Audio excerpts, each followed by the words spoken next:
morning, good afternoon, and good evening to all of my Storm fans out there. It's me, your captain speaking. If you give me just one moment, I'm going to make sure that you and everybody else that you care about knows that this stream is happening right now. I'll be right back.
Hello, everybody, and welcome to the stream. Make sure that you can actually hear me. I'm a little worried that my audio is not going to be functioning well, but if you could just let me know in chat really quick, just make sure that I am ready, set, and on the go for you guys. Welcome back to a long-awaited Thursday night Legacy stream. I am very excited to be here with you guys, and honestly, we're going to be... so much has happened since we've seen each other. Modern Horizons 3 is here. Abandoned Restricted announcement has come and gone. Not that much changed. And honestly, a lot of things have been developing in the Legacy format, which I'm really excited about. Michael, thank you very much for letting me know. It is very good to see you in chat. I caught your stream a couple of nights ago. It was really kind of fun. And let's just take a look really quick. Actually, before we get started, let me just tell you about a new sponsor. You're going to see it above my head, but we've got Card Market, and let me just tell you a little bit about that really quick. This video is proudly sponsored by Card Market. Like I said, very, very quick, and now we can get into what we're going to be playing today. It is Cephalid Breakfast, Bant Cephalid Breakfast, Feat. Nadu Winged Wisdom, or Winged Wisdom. I like Winged Wisdom personally. This card is another Simic and 1 generic mana for, honestly, an incredible card advantage engine. And this is a card advantage engine that doesn't draw cards, so Bowmasters be gone. I don't know. Bowmasters has seen a lot of dipping in the format. So this has a bunch of text on it and essentially just means whenever a creature that we control gets targeted twice a turn, cool stuff happens. We either get a land or we draw. We put a card in hand. And this fits in really, really nicely into a Cephalid Breakfast deck. So there's a lot of development that's going on in this space. Some people are going more into a combo centered build like this one that won a legacy challenge recently. Other people are going into a more of a fair Green Sun Zenith-esque deck. Some people are putting Nadu into combo elves. I know Bryant just recorded that one. It's going to be releasing on the channel soon. That was actually pretty fun to watch. Anyway, this is going to be just our basic deck list that's running Nadu in a very combo-focused deck. Without any further ado, I didn't do this beforehand, but we're going to join a league, and we're going to get started. I'm very excited about this, and yeah, I'm going to be playing with this for I think the second time. I think I've played a league already. While we're waiting for our first round opponent, I'm going to just tell you a little bit about some places that you can get this deck list. In the description down below is a Moxfield link. They're a sponsor of the channel. Let me tell you a little bit about Moxfield while we wait. Moxfield.com is the easiest way to build a Magic deck online. They support over 30 formats, including Legacy and many other Eternal formats. There are so many options to view decks the way that you want, from text view to individual cards, mana value, and even card price. There's also light mode and dark mode. My personal favorite feature is card tags. This way you can sort cards by function. Moxfield supports collection tracking, Scryfall search, decklist feedback, and so much more. Follow me on Moxfield.com so you can stay. All right, we are paired in for round number 1, and we would like to play first. We won the die roll. That's always excellent. And this is not bad. We are actually just one enabler. We need a way to target our Cephalid Illusionist. We've got a redundant thing to target in Nadu Winged Wisdom, and we've got islands and ponders, and I think we're going to keep it. So something that I didn't talk about is that this is a Delighted Halfling deck. So we are running 3 Delighted Halflings that are allowing us to ramp into our powerful legendary 3-drops, Teferi and Nadu. And because of that, and I'm just going to lead on the not fetch land so that I can save this fetch land for Brainstorm.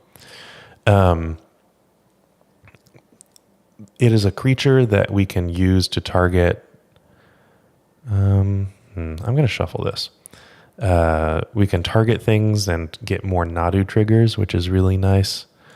And just, speaking of which, in general is kind of a nice, kind of a well-rounded thing to work with. So I'm looking forward to seeing how well that performs and how many turn 2 Nadus, turn 2 Teferis that are uncounterable actually end up working. Pokedad Sam, you're brewing up a spicy affinity list with Nadu. Modular likes to target things. Yes, it does. Modular does like to target things. And we didn't talk about this. This is a 3/4. This is a 3/4 flyer for 3 that's already just like on good rate. Kind of cool. And, okay. So Urza's Saga is going to be our card for turn. And then I'm going to just play out the Cephalid Illusionist. And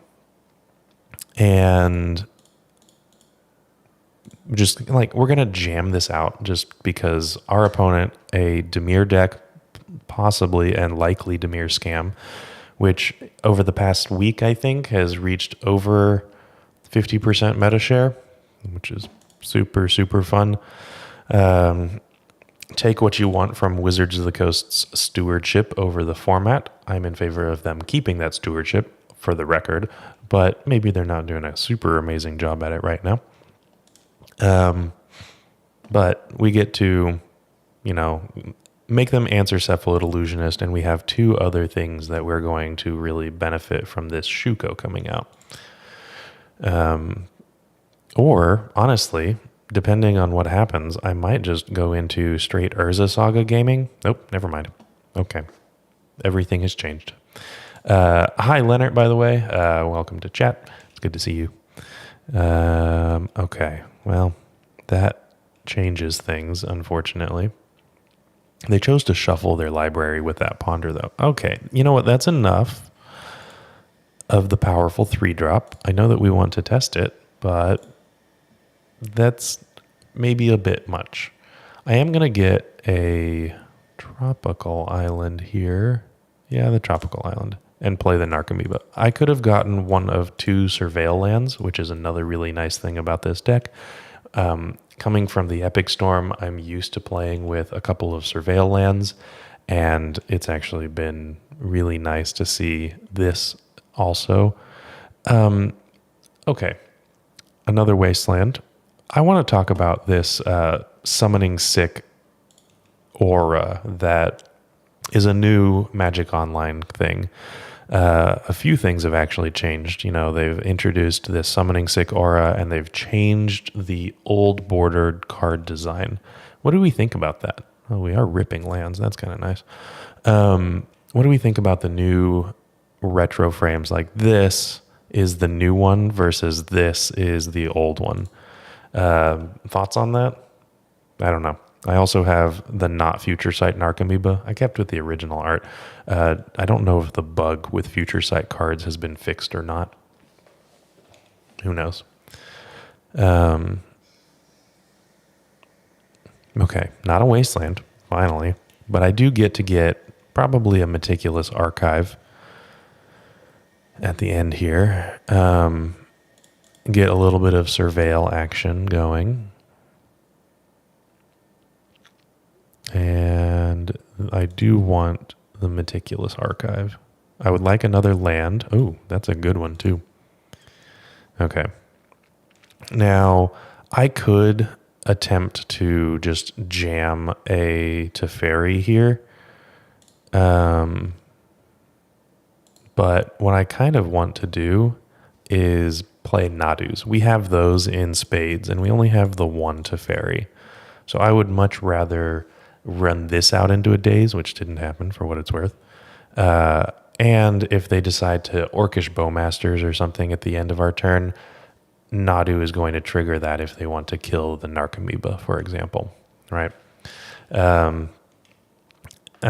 have Nadus in spades. Oops, all Nadus, as Newton was mentioning in chat. So I think that makes sense to me. Pokedad Sam, I'm level 1, was playing a stream the other day, didn't crash on Future Sight cards. Here's the frame change, may have fixed it. Okay, well, that's good to know. Another Wasteland, my goodness. That's 3 of them. Unfortunate, because I really did want those creatures, honestly, but oh well. I am glad to see that the Future Sight cards have been fixed. I have Future Sight Narcomoebas, and I elected to not use them, but I kind of wish I had them in there now. Okay.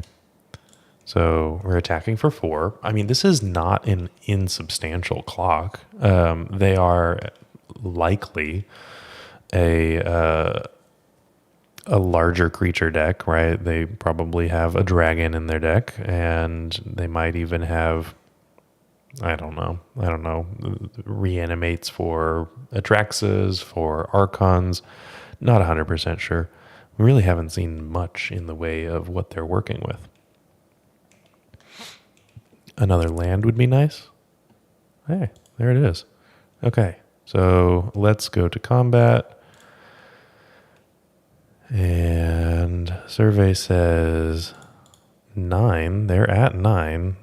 I'm not going to get the Underground Sea. We don't have 2 black mana to hard cast a Dread Return.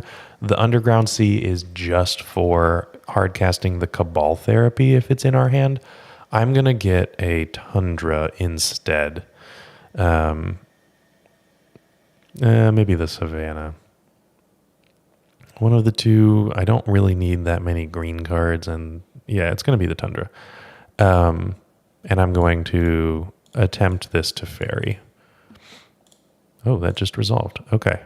So here's an interesting question. I can get a Nadu trigger by, bouncing my own Narcomoeba. I actually think that I'm going to do that. I kind of like that. So So this is going to trigger Nadu. And I draw a ponder, or well, I reveal a ponder, and then I draw another ponder, actually, and then I put the Narcomoeba in my hand. Okay, so that's how that works with Teferi, which is kind of fun. Leonard, you're getting the last card for this deck, so it's fun to see it being played. Oh, excellent. Well, that's going to be fun. If you are purchasing cards, once this is done being streamed, in the video description, there's going to be a pinned comment, and there will be links to TCG Player and Card Hoarder so that you can get the cards that you want when you want them. And we are also sponsored by Card Market now, and you can get your cards there. So you have a bunch of different options available to you if you want to purchase your cards and support the channel. Newton, the dragons are usually out of the deck and have frogs, archon, Atraxa, trolls, griefs. Oh, well, okay. That's quite a bit. Okay, before I go to combat, I am going to... I forgot about frog. Psychic frog is just like super, super amazing. Do I want another land? Yeah, I think I do. I don't hate this brainstorm either. So I think what I'm going to do is draw the brainstorm, and I'm going to brainstorm. I can put these Nadus back, and the dread return, probably dread return and Nadu. Actually, are Nadus better force fodder than Narcomoebas? Narcomoebas are probably better in the deck if I end up comboing, although they are very close to dead, so we'll see. Okay, so I am holding up swords and a ponder, and this can get the hedge maze. Is that the surveil land that's Simic? I think so. Toucan Shakur. That's fun. That's really fun. I actually met somebody with the last name of Shakur today. They didn't spell it the same way as Tupac did, though. Probably Dothy on the sideboard, definitely. Okay, so they have hit a lot of lands, and I'm not 100% sure of what they've got going on, but okay, they've been a land. New Frog is very hoppy. I mean, honestly, the flavor of a frog gaining flying for a turn and hopping over the battlefield is really, really excellent. Like, they have figured out a way to make frogs hop, and we win game one. And our opponent did very little of anything. And we just kept drawing lands, which was essentially the only reason that we actually stayed in that game and didn't go until, turn 15. Okay. I'm expecting some kind of Scaminator. I don't know about surgicals. I like the Veil of Summer. If I'm thinking about Frog and Dothy Voidwalker, I like the prismatic endings. Dismember is also in the maybe pile. I'm not 100% sure about all of the Nadus, and I think that we can probably get rid of at least a couple of Force of Wills. However, if we want to bring in surgical extractions, which I'm guessing we want to because I would imagine that this is a scam deck, I can see this happening. Getting rid of all Force of Wills and relying on Reanimator has a lot of creatures. Yeah, they do, but we didn't really see anything at all. Yeah, I mean, Dothy, maybe I just need to bring in the Dismember as well. Maybe I don't need all. I probably want the surgicals. I'm thinking about a Delighted Halfling going. We did see a lot of wasteland, so I'm not going to trim the basic island, or the basic plains, which is something that I would consider. Blue-black show and tell. I mean, this isn't Joe L. He is not playing us, and he's not in chat, so I don't know. But it might be. It might be. I don't typically think that they would have Wasteland, though. I haven't really seen that. Oh, yeah, another thing. The showcase, or not the showcase winning deck, the challenge winning deck list is 61 cards. I thought that was kind of annoyingly cute. I'm a little frustrated by it, but hey, you know what? Maybe it's right.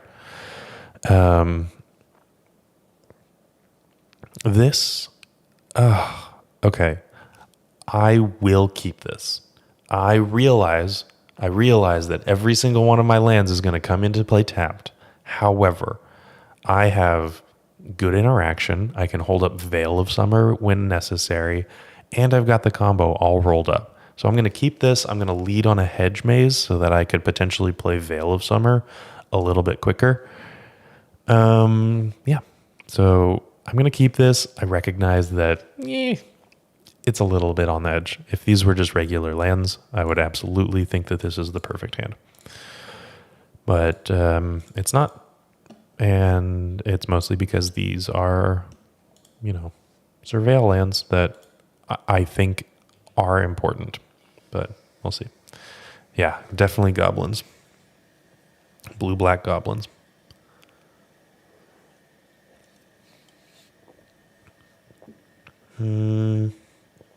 Okay. They did mulligan to 6. So the dead card here is like Cabal Therapy. This is not going to do anything until we can fetch the Underground Sea, which is fine, but, Yeah, this is definitely a greedy keep, Newton. I agree. I kind of want to push this to see, this is the perfect stress test for Surveil lands, right? We have both Surveil lands in our hand and an otherwise really good hand. So this is the perfect way to stress test if the downsides of these lands are going to be worth it. Survey says yes, by the way. But here is going to be potentially the worst case scenario for these lands. And I think that it's going to be just fine. Yes, they have moved away from Bowmasters. They're typically playing Psychic Frog and other cards. Like Bowmasters is not good in the mirror at all. And because of that, and because the mirror is essentially 50% of the meta right now, apparently, according to MTG Goldfish anyway, people are cutting Bowmasters.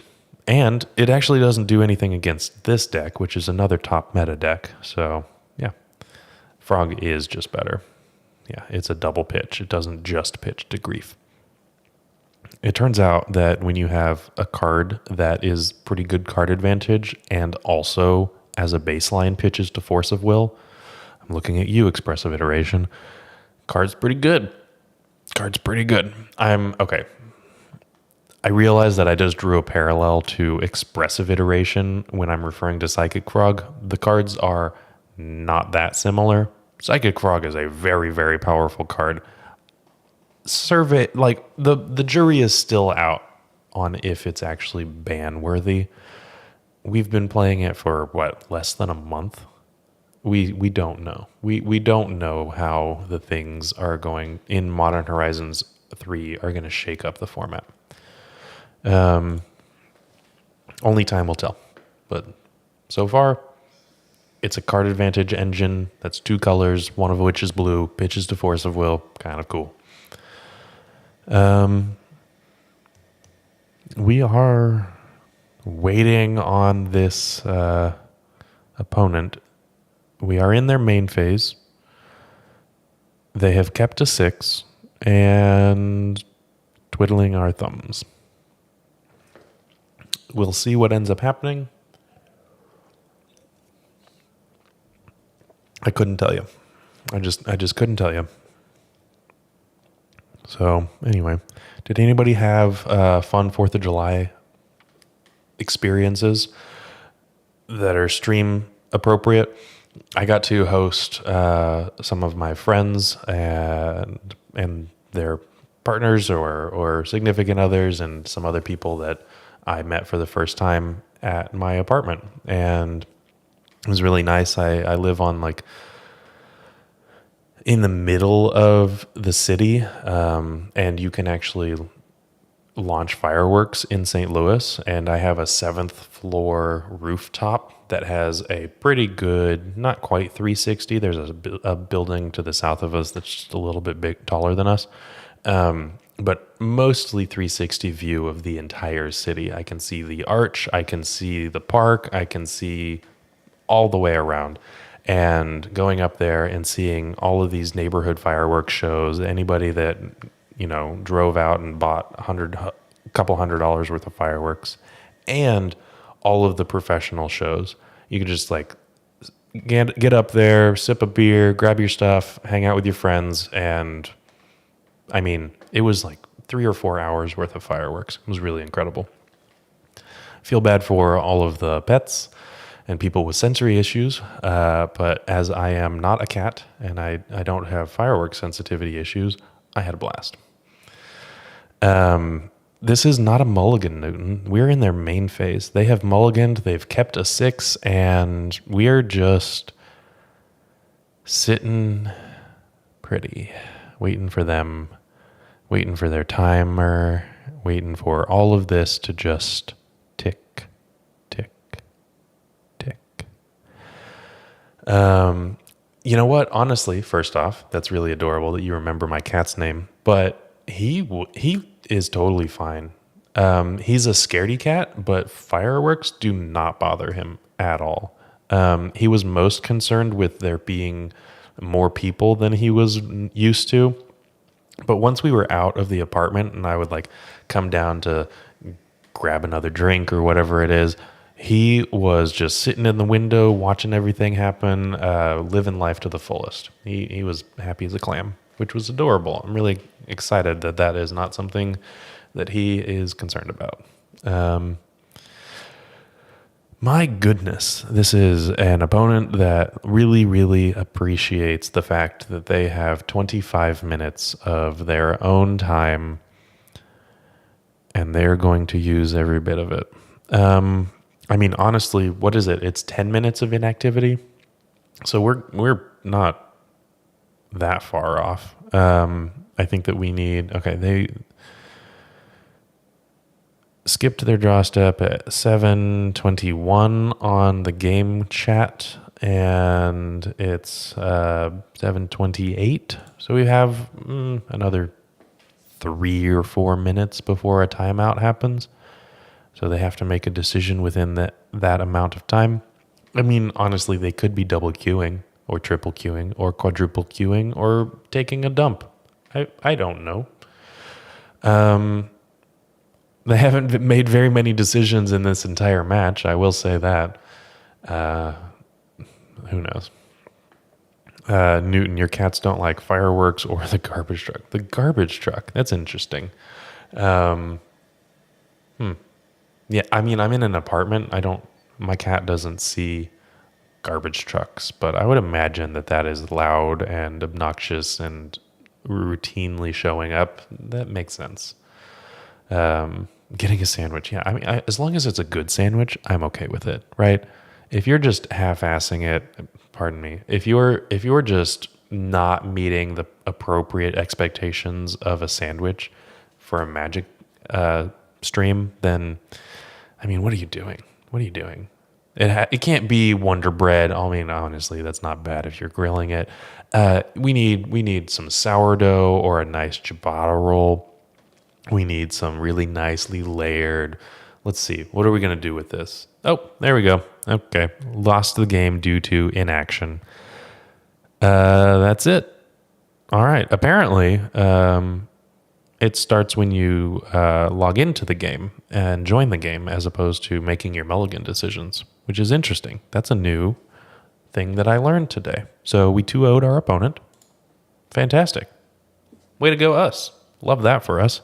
Let's get right into a second match. And while we're doing that, if you want to rent these cards honestly, I was surprised. Nadu, being the powerhouse wizard that they are, is like $1.60 or something like that on Card Hoarder right now. So if you want to rent it, not $1.60, 1.6 ticks essentially, right? So let me tell you a little bit about Card Hoarder and their rental account, and we're gonna get into round number 2. With Card Hoarder, renting your favorite combo deck has never been easier. There isn't a more affordable solution for Magic Online. Want to play the deck in this video? Check out the pinned comment below to easily rent the deck from Card Hoarder. Did you know you can rent the Epic Storm from Card Hoarder for as little as 7 tickets a week?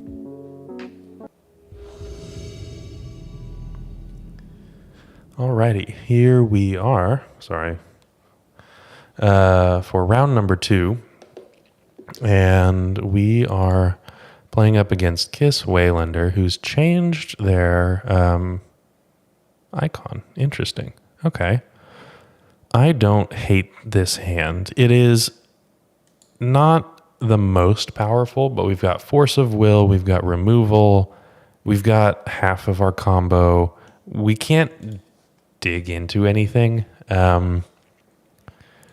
without any cantrips, but a couple of lands. I think that this is fine. This is an okay hand. Connoisseur of good sandwiches. Bad sandwiches are really sad. I mean, the floor for sandwiches is pretty high. It's kind of tough to have a particularly... Oh, speaking of Orcish Bowmasters, there's Grief and Orcish Bowmasters. Okay, that's fine. I'm not going to force this or anything like that. They can take swords or force or whatever they want. It's really hard to make a really bad sandwich, but truly excellent sandwiches are a thing of beauty. Newton, you have a glass cycling can. I bet that makes a ton of noise, yeah. Okay, so if they have reanimate, they can take the swords, and we're kind of just facing a 3-2, which we can definitely beat. There it is. I think it's probably best to play out the Nomads. I think that it's going to be best to play out the Nomads. And I can do that off of a basic Plains to play around Wasteland or something like that. And Newton, you said Nadu price is falling since the Pro Tour. Yeah, okay. I can see that happening. Okay. Opponent has 3 cards in hand. They have gotten rid of 2 of ours for 3 of theirs, but they have a Grief at the end of it. A Grief that, I mean, for all intents and purposes, we did get Grief scammed, right? But it's a 3-2. It's very annoying when it's backed up with all of the rest of it, though.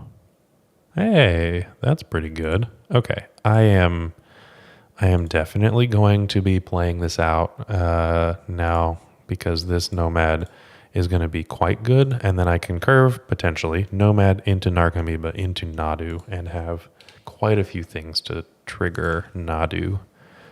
And the nice thing about Nomad's en-Kor, as opposed to Shuko, which is the only one that you get in Modern, Nomad's is an ability that you can trigger on both of your turn and your opponent's turn. Oh, wow, we're really going for it. So you can double up your activations with Nadu, which is really, really nice. Yep, Nadu gone. No surprise there. And their last card. Is it a reanimate or an animate dead? It isn't. Oh, it's a Dothy. Ooh. Okay, well, that's an... Why? Wait a second. Why didn't you... Okay, our opponent had the opportunity to play the Dothy Voidwalker into a Grief and then keep whatever they wanted, which, I mean, they knew about this Teferi. I feel like that was a very good idea. Yeah, they are mono black, so they have pushes. Yeah, that makes sense, but I think that with the curve that we were Okay, well, unfortunately, our opponent has a main deck Dothy Voidwalker, so I'm not going to play out this Cephalid Illusionist until... Well, actually, hold up. I can play out the Cephalid Illusionist, and then if I top deck a land, I win on the spot because I can bounce the Dothy Voidwalker. Let's just do that. And we can attack for 1 because Shadow is silly. Our opponent can't block, and I'm not blocking, my goodness. And they just top decked 1 card. Okay, well, they did top deck very well. We would have had to have drawn a land, right? So it was not a guarantee that we could get rid of the Dothy Voidwalker. But now they can cast the Teferi if they want, which they shouldn't because, yeah, they're just shutting off our combo, but they could have. Okay, Swords to Plowshares would be nice here. Delighted Halfling is not particularly nice, but it is going to be able to... Let's see, I can't actually block anything right now. I'm not going to sacrifice one of our combo pieces to block. So it's just... We are putting damage on the board, which is essentially just going to stop potential reanimates in the future, I guess. But it's not the most amazing thing ever. Is this a Fatal Push? Is this a Thoughtseize? I mean, they are just top decking. They're straight up top decking. Whatever they've been playing, every single thing that they got off the top. We'll see. And if you want to see what our draws are, I mean, I'll show you. I can pull up the deck list, but there is a Moxfield link in the video description right now. What? Swords to Plowshares? What? No, Swords is right there. They're playing the Teferi. Why are you doing that? Did you draw a discard spell? I was saying play the Teferi as a joke. I mean, they might have another Dothy Voidwalker. That would explain it. Thoughtseize or Dothy Voidwalker. It's a wasteland. And they drew something. So they drew the Reanimate. That also makes sense. Okay. So unfortunately, I will have to block because I am dead on board. Unless I can... Well, okay, that's a good blocker, I suppose. So I get 1 more turn, and honestly, I don't know what I can... I clicked 1 more... I wanted to attack the Teferi. That's my bad. I don't think that it's going to matter. Nothing that I'm doing is at instant speed. It would have been important if I drew, say, Swords to Plowshares or something like that. I could attack the Teferi, end step, Swords to Plowshares, untap, win. Okay, so I'm going to block, and now I have to draw a removal spell for the Dothy Voidwalker and then make another attempts. That's not gonna... hold up. Is that gonna... No, I would need more mana. That is actually a really good draw. However, there's no way for me to play the Thassa's Oracle from hand, even though it would play around the Dothy Voidwalker. So, unfortunately, not gonna get there this time. However, we have 2 sideboard games. And my goodness, so many Dothys. Okay, Prismatic Endings and Dismembers are coming in. I would like a Veil of Summer, and then I would consider Surgical Extractions. I don't think that I want anything else here. I mean, technically, Lavinia stops grief, right? I don't think that that's where I need to focus. And I'm guessing that Soul Guide Lantern, while good, it's actually pretty good because it's a Saga target, and that's not bad. Do I want to cut the Nadu side of things and go full combo. Because this is 7 cards, this is 6 cards. I could have like a Nadu in the deck just in case. I want to go with a fairer route.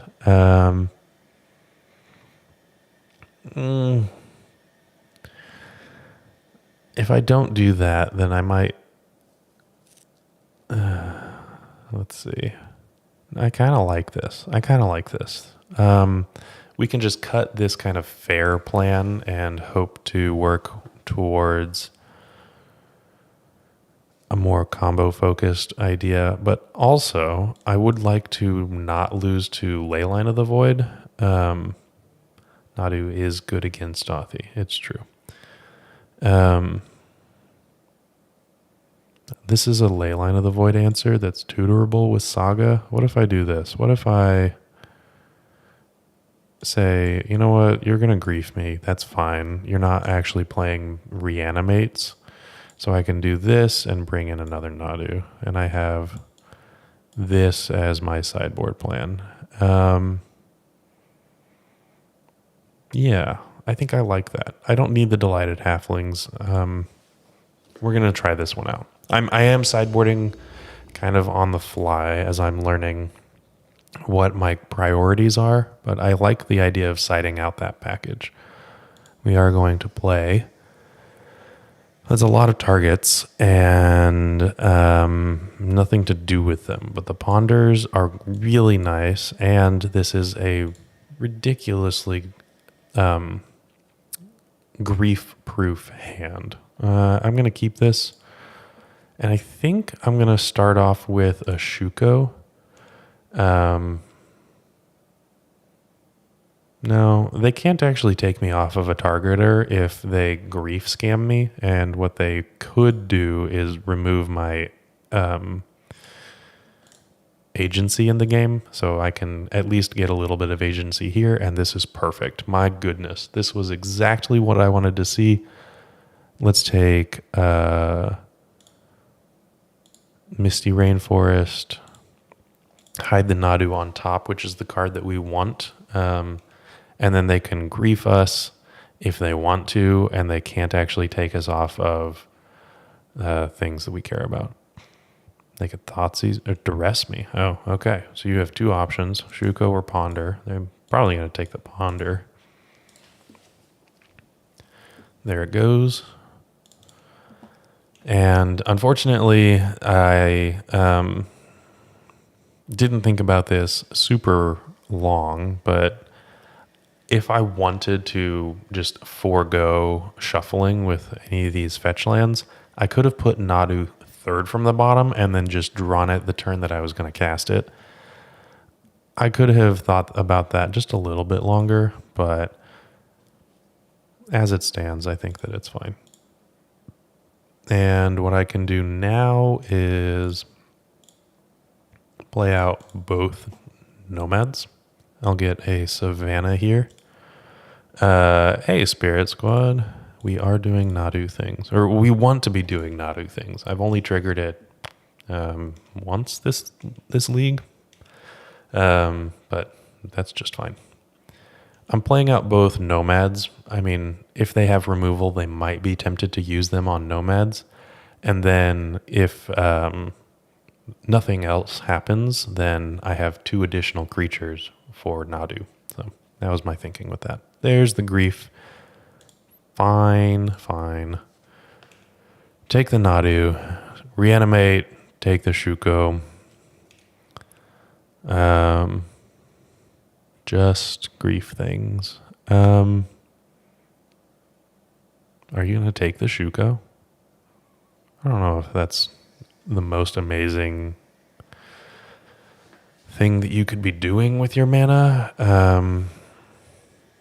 Cycle a Troll. Okay. Interesting. Now you reanimate the Troll. Yeah, see, that makes more sense. Okay, cool. Octobird things. It's true. Okay, so now the pressure is on Nadu. We don't have very many of them. Oh, well, is not the most helpful. Okay, well, I'll equip this. Not that it's going to matter.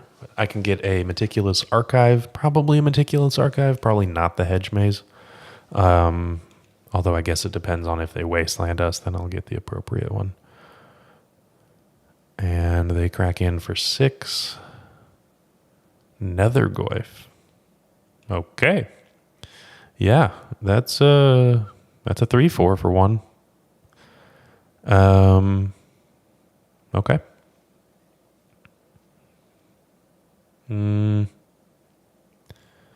Can't believe they power crept Tarmogoyf. It's very exciting. Okay, well, that's a decent Thoughtseize for us. We were not going to be casting that Force of Will anytime soon. They have 1 card in hand, and that was what I would consider a wasted Thoughtseize, which is nice. Nice for us. I'm going to get a Meticulous Arc. Well, I actually have 2 white already. I'll get the Hedge Maze. I'll get 2 green. Swords to Plowshares. Yes, please. I can put that on top. And I will draw that. And now the question here is whether I'll just, you know what, I'll let them go to attacks and things like that. I don't think that mono black is going to have anything to punish. And they could, waste another Thoughtseize. Oh, speaking of waste, they could wasteland one of my lands. Good thing I have 2 white mana. Sure. That's fine. Go to combat. Why don't you? Okay. Now I will swords this. And we're all good to go. So we take 3. I mean, we still have a losing clock, a losing board state, but it is slower than it was before. And, well, okay. This is a 3/4. I can't double block and do anything, so what I'm going to do is just attack. And this might be an attack into a Bowmasters, as I remembered that's a card, but it's not good against us, so I am fine with that. Oh, I didn't play the land. I do have a Meticulous Archive to get. I was thinking about Thoughtseize. Okay, well, I didn't think about the Meticulous Archive. That was a better option, but I mean, they took 2 damage needlessly, which was nice. Played perfectly, obviously.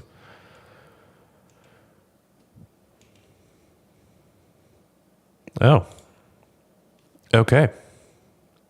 Well, how about just winning the game? And they have 1 card in hand. I'm going to get a Tundra. And that was pretty good. I'll do this. Okay. Nice. Okay. We are tied going into game 3. That was a good top deck.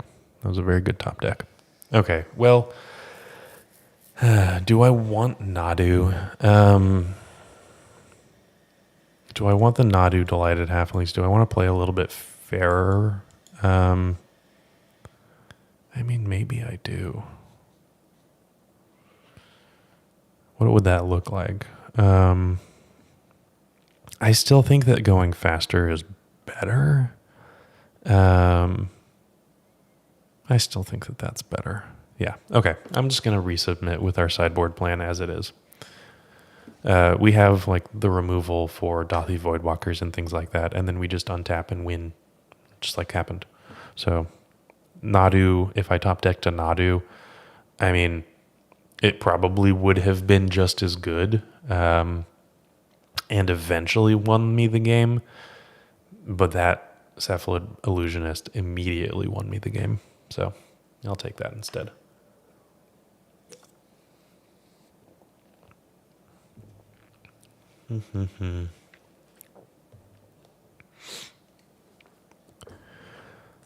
Okay.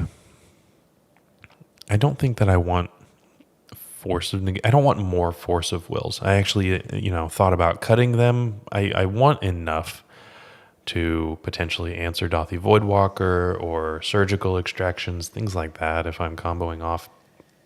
But I don't want additional ones that aren't going to hit Dothy Voidwalker or necessary cards. Can't think of necessary creatures. Can't think of anything off the top of my head, but that's fine. This is interesting. I'm going to keep it. I've got an answer, funnily enough, to Leyline of the Void. I've got a potential answer to Grief Scams, depending on timing. I've got answers to Dothy Voidwalker. I have something to do when I get this Shuko eventually. I've got an extra creature. I don't hate this. We'll see how all of this runs out. But as starting hands go, could be worse. I could be playing mono black. Dark Ritual. Uh-oh. Dothy Voidwalker. Uh-oh. Well, I could also get Nut Drawed from mono black. Take the Swords to Plowshares, probably.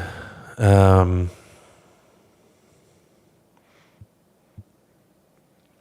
they take the Swords to Plowshares, I imagine I'll be playing out the Soul Guide Lantern. They have 2 cards in hand.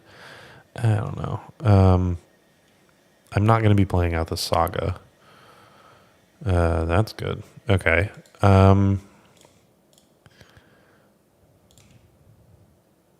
Do I get the basic island here? I don't.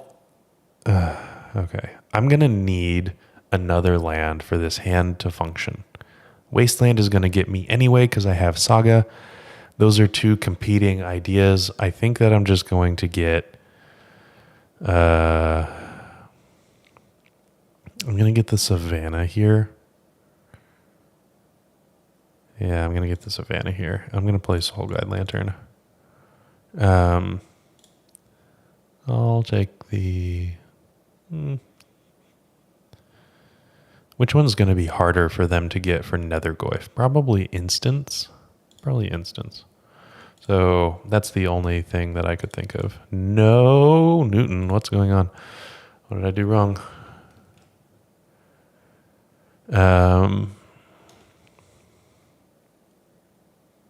Okay, we'll see. This is 2 mana Null Rod. What? Okay. I guess I will. No, I'm not going to give them a Soul Guide Lantern. That's essentially just a... Well, no, I'll give them a Soul Guide Lantern. No. This is going to be... Oh, I can't play a Narcomoeba with Savannah. That's fine. I didn't necessarily want to do that. I was going to play Saga, Haywire Might. Okay, what I'm actually going to do, this is going to grow my Saga, so I'm not going to do anything like that. But I was thinking about Prismatic Ending and the activation of Haywire Might. Those are more important than the Narcomoeba. The Narcomoeba is not going to swing the game one way or another at the moment. Neither is that.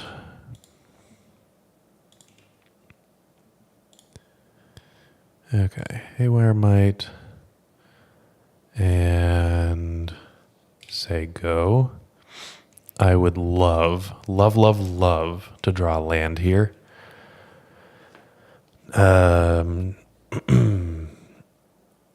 Well, that's going to hurt. That's fine. Well, I would doubly love to draw land here. Drawing lands turns out very important right now. Yikes.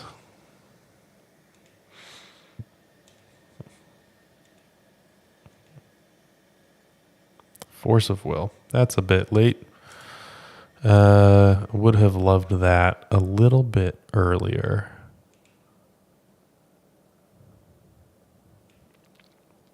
I mean, I'll get in for one. I will take what I can here. Okay, so this Urza Saga can get a Shuko, and I can start cracking in for... Oh, nope, just one still. I can't do anything with this Null Rod out. Oh boy. This is a very tough mana management. Yeah.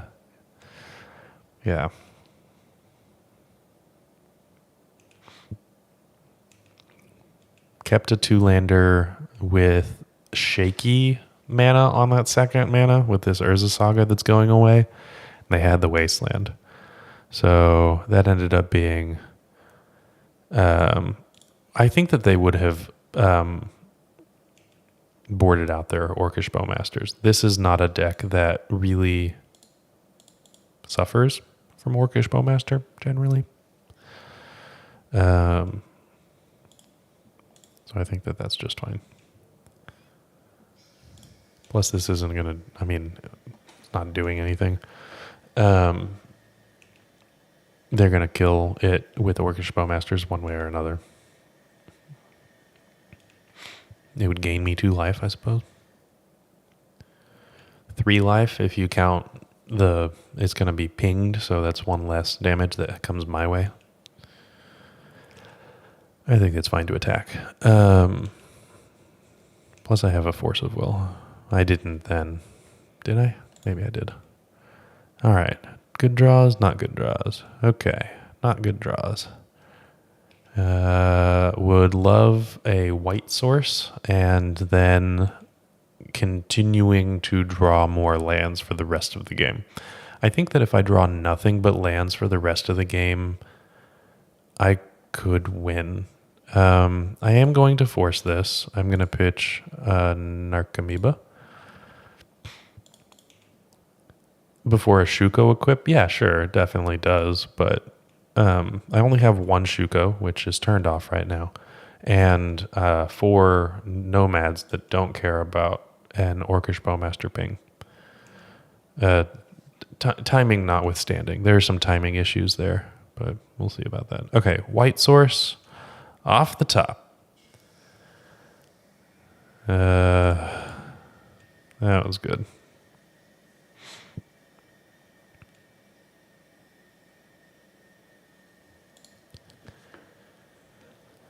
Okay, I don't think that there's anything that I can do now. I don't think that I can kill this Haywire Mite in any way that matters to gain life. Nope, okay. Well, doesn't matter anyway. Well, that was a tough ending. I don't think that the decision that we made to fetch a Savannah or not made a difference, really. You do Nadu, how do Nadu? Nadu, it's fine. We haven't really hit the matchups where it's really been able to shine. We've had Nadu on the board once, I think, actually. Yeah. So we're still waiting for that to happen. But while we wait for our third opponent, let me tell you a little bit about some awesome ways to keep track of your board state. You know it. You love it. A token pack. Be right back. Looking to make playing your favorite combo deck much easier? Look no further than the Epic Storm Mini Token Combo Pack, which is available at theepicstorm.com/shop for $14.99. This combo token pack comes with 84 double-sided tokens. That includes our classic Storm and mana tokens, as well as fan favorites such as Goblins, Squirrels, and Slime Time Live. But that's not all. We've expanded this token pack to cover a variety of formats with new tokens. Stop on by theepicstorm.com/shop and make an easy decision to elevate your combo game. Alrighty, we are back. We are still waiting, but while we wait, let's take a look at the deck list. I think that this is kind of fun. This is much more combo focused, right? We have the entire Cephalid Breakfast combo in here. However, if we take that out, there are Green Sun Zenith decks that are running Delighted Halfling, that are running Dryad Arbor, and the 2-mana green replacement for Nomads. It's essentially whenever a land enters the battlefield, there's a bunch of text. It essentially just triggers targeting. It it targets and triggers Nadu over and over again. Blue Sun Zenith. Yeah, Green Sun Zenith, my bad. Yes, Bristly Bill. And with Bristly Bill, which you can pull up on Scryfall, which I love and would highly recommend you doing. You're not playing a graveyard-focused combo that is a deterministic kill. What you're doing, and you might even still be playing Thassa's Oracle, what you're doing is you are playing an engine combo that just churns through a bunch of your deck and potentially all of it so that you can then, play your lands, or your lands come into play. They are untapped. You can play your Thassa's Oracle. All gravy. And if you're not playing Thassa's Oracle, if I am incapable of comboing, even in this deck, what I can do is I can just target my Nadu over and over and over again, however many creatures I have times 2, and put all of my Urza sagas into play.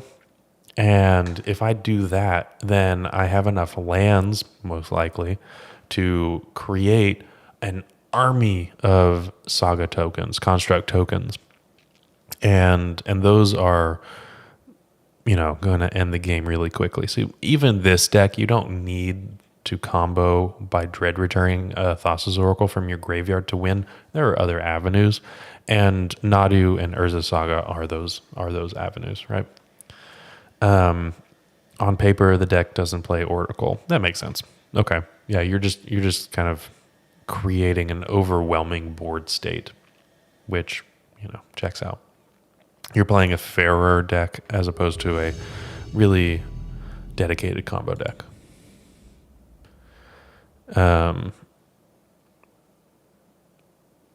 Okay, well, I thought that there was a pop-up for pairing, but oh, there it is. All right, and we are paired. We lost the die roll. Unfortunate, but that's fine. Mrs. J, 1999. I will keep this hand. I like this hand. We got a Force of Will. We got some blue cards. We got some removal cards.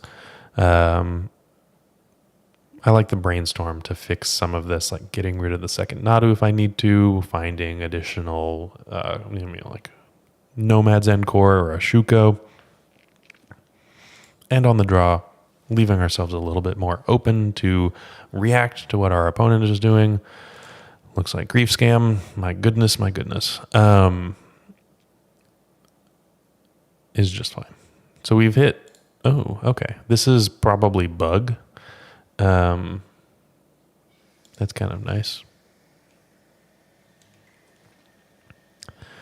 Newton, you do the things with Nantuko, Endurance, Teferi, to loop Boseiju and Otawara. Ooh, that's kind of fun. I didn't realize that there was admittedly much more convoluted, but combo in there. It's kind of fun. Okay, so do I want to Swords this Tameo? Not really. They could untap and Brainstorm, and I can potentially Swords it if I really want to. I just don't think that that's where I want to be. This is going to have additional creatures that I think Swords is going to be more suited to pointing at. I'd rather do that. They get a clue token on attack and all of these things. Oh, Basic Swamp. Interesting. Not even a good Basic Swamp. There's the Psychic Frog. Okay. I would rather Sword Psychic Frog. That's for sure. And I'm going to do that after untapping and not playing into days where I'm forced to force. I think that that's just much, much better. And I can get the Meticulous Archive. Too much clicking for MTGO. Yeah, I don't want to click that much. Okay. Meticulous Archive, get our Surveil value. That's pretty valuable. I will keep that.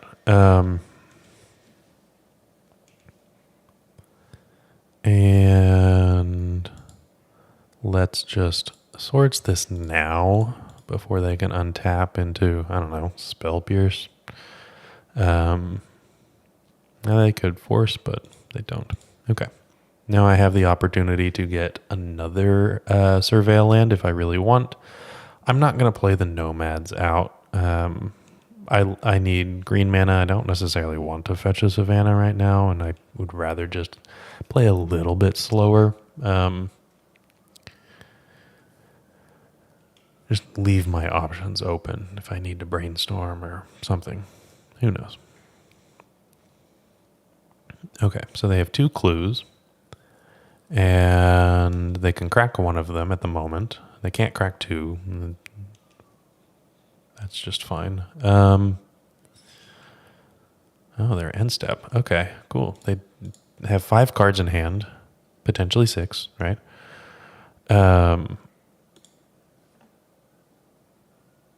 Open mana. Oh, okay. That Cabal Therapy can go straight to the graveyard. That's nice. It's exactly where that needs to be. Okay, pause when they realize, oh my gosh, they put a Cabal Therapy in the graveyard. Shocking.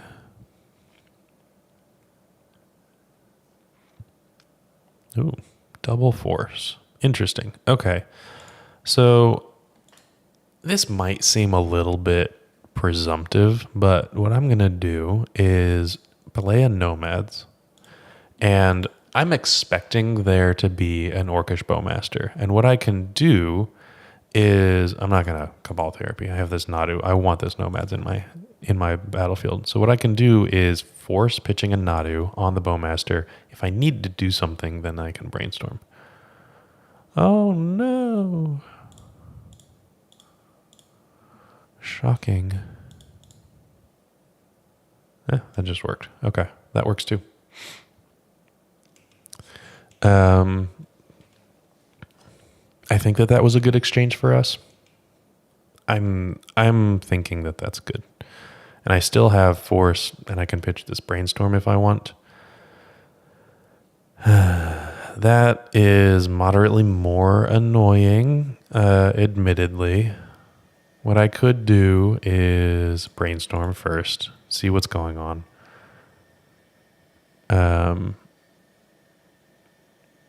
Okay, I have another Nomad. That's not bad. I can force this pitching the Narcomoeba. I don't think I need to do that. I would rather let this all go. Force if I need to do something else. I have a backup Nomad, so I'm okay with all of this happening right now. And there's a Nethergoyf. Don't care about that. I can swords that if I really need to. I'm drawing swords next turn, and I'm doing that because I want to play Nadu, and I want it to be backed up with Force of Will, and I don't want to be drawing the Nomads and open to potential grief. That's my thought process anyway. So if they do end up griefing me, they see Swords to Plowshares, which admittedly, very good card. Not as good as Combo Enabler. So I think that's going to be fine.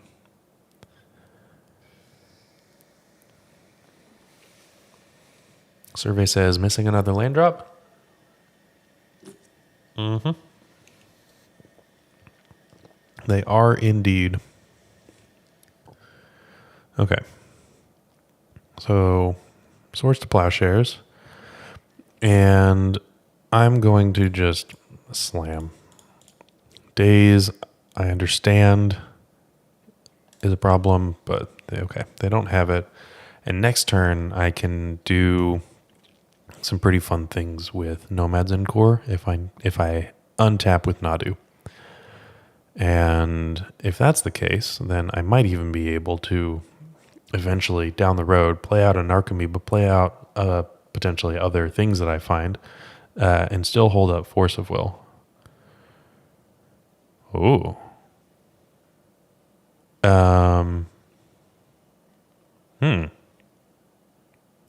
I haven't seen a Hymn to Torok in a little while. do I want the Swords to Plowshares as a guarantee, or do I want to open myself up to the possibility of keeping Narcomoeba?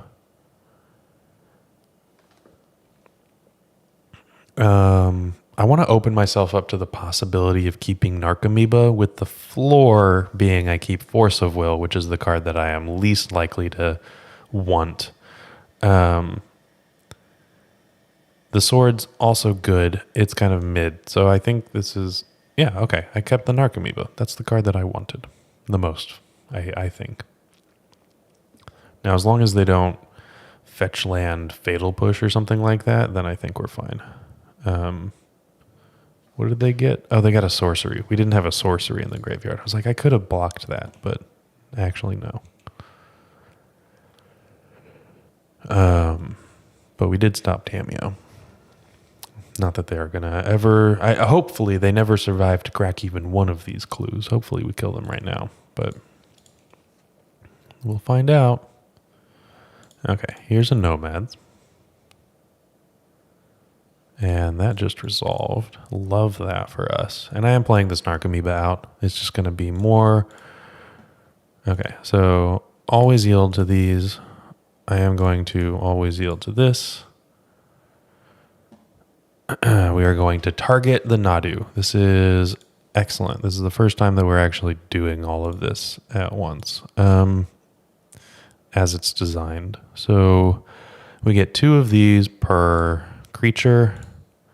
I'll target the Nomads again this time and yield to that trigger as well. Soul Guide, Lantern. I would like some lands. That's like the opposite of a land. Okay, I have 2 more of these.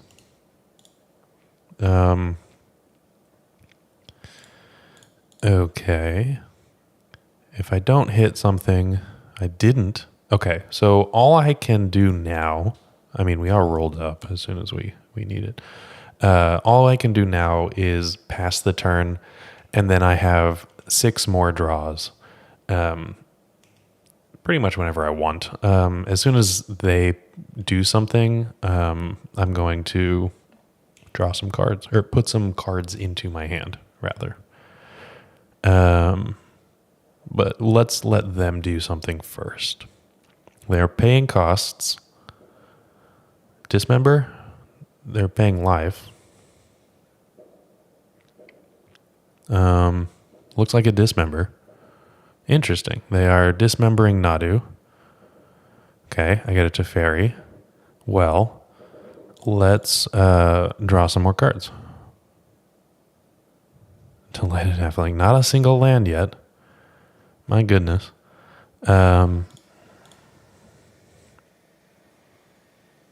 Force of Will would also work. Another Nadu would be nice. Nothing. There's an Urza Saga. Okay. Well, that's a good backup plan.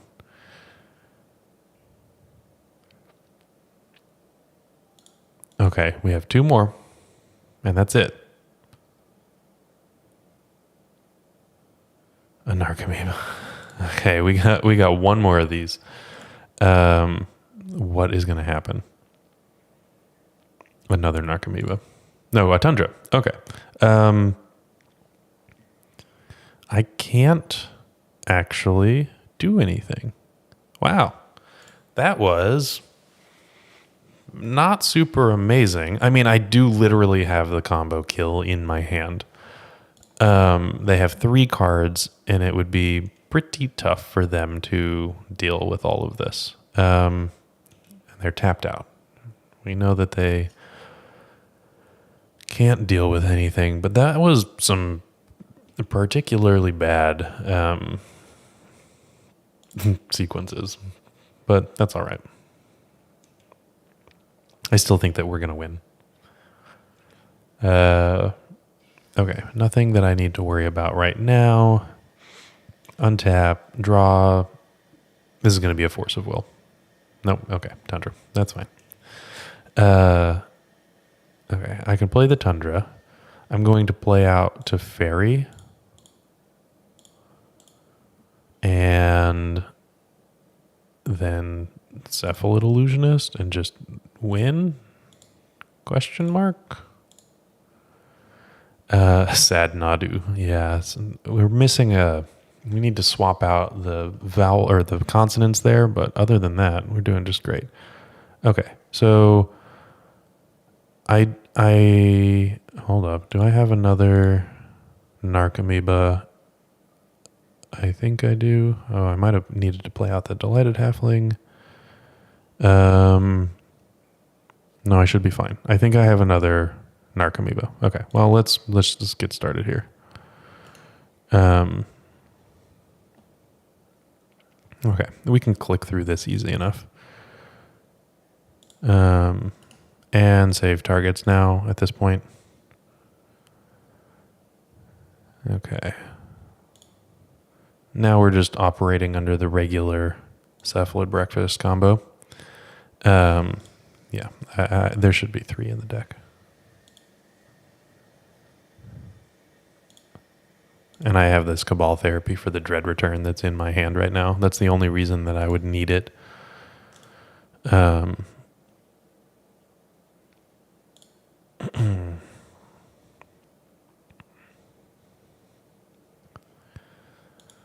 right, our opponent is clicking plenty of things.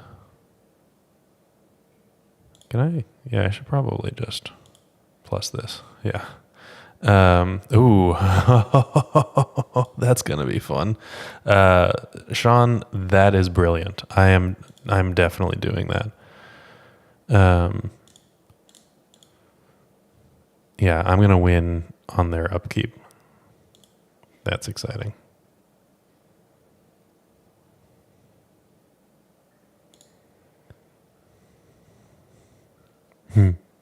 Okay, thank you very much, Sean. I appreciate that. That is exactly what I want in life. Oh, no. That's fine. That's fine. Okay, well, we were going to win in their upkeep. Would have been very exciting. Okay, we can begin sideboarding. Okay, so for this, I would like prismatic endings. I want a mystical dispute. I want Lavinias, I believe. I don't know about Veil of Summer. I don't want Force of Negations or Pithing Needles or Surgicals or anything like that. And I might want Dismember. Dismember is kind of like, I don't know. I don't want Soul Guide Lantern, and I think that I can get rid of a Nadu and question marks on the Force of Wills. Force of Wills like this, that's a nice sideboard map. And if I want to get rid of a Delighted Halfling, I can add in the Dismember. I don't know about that. I'm not sold on that option as well. Like this is the potential sideboard map.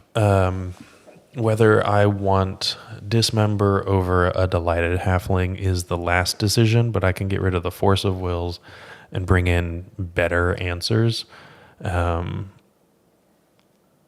know what? I'm going to keep the Delighted Halfling in, and I'm just, if I need the Dismembers for game 3, or the Dismember singular, then I'll bring it in. I think that that's just fine. And that would be on the draw where a Delighted Halfling is less useful. So I think that that's just fine.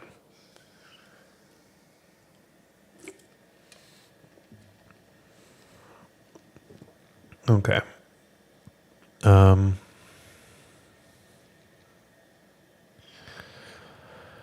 we just have to wait for them to finish sideboarding, and I think that we're good. Oh my gosh, I have mismatched Hydroblast art. That's my bad. I was not paying enough attention when I was checking out from Card Hoarder. All right. This is not good enough. Yeah, I would assume that they have some good graveyard hate, whether it's going to be Surgical or Dothy. But that's fine. We brought in the removal besides the Dismember. I think that that's just fine. I am going to mulligan this one, though.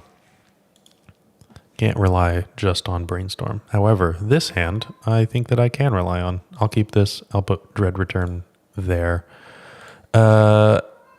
Hello, welcome to the stream. That's exciting for you to be joining for the first time. I hope that you're enjoying it as much as we are enjoying having you here. And let's find out. Yeah, it looks like everyone has Dothy. I am not surprised. I mean, for what it's worth, with Dimir scam being over 50% of the meta over the last week, it is according to MTG Goldfish. There was a lot of decklist error problems with like Daybreak. You know, they had some issues with their system, I guess.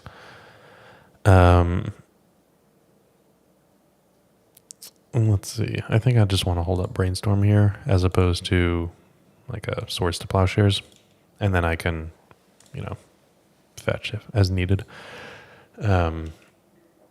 Anyway, yeah, Dothy makes sense to be a sideboard card or even main deckable. We did see that mono black scam, mono black. I don't know. There are a bunch of different flavors of mono black. I didn't see Helm. I didn't see Leyline, things like that. But who knows? Brazen Borrower is not a card that they wanted, which is wild because I think that Brazen Borrower is an excellent card. All right. Interesting. If I had days, I could protect my hand from Wasteland right now. Or my land from Wasteland. Unfortunately, I can't. We didn't see a Wasteland from them before. I guess I should probably have expected it. But, yeah, oh well.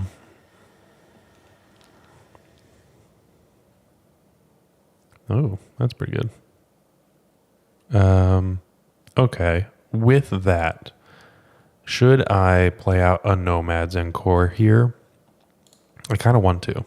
With that Nadu draw, Nadu Winged Wisdom, I think that that's a good enough reason to kind of deploy. This is Dimir Delver? Wow. Okay. Actual Delver of Secrets without Delver. Okay. That's fine.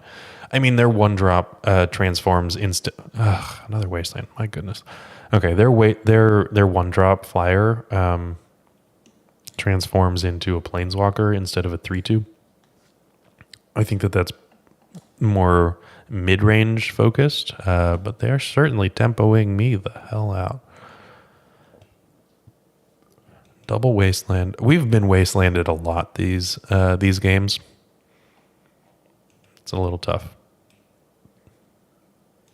I don't know. I've technically opened myself up to it, but it's just how it goes, I guess. Okay, well, I'm not going to do that now. I was really excited about potentially using my fetch land for brainstorm purposes, but I guess I will just get probably a Meticulous Archive here. We're a little further away from Nadu than Swords to Plowshares.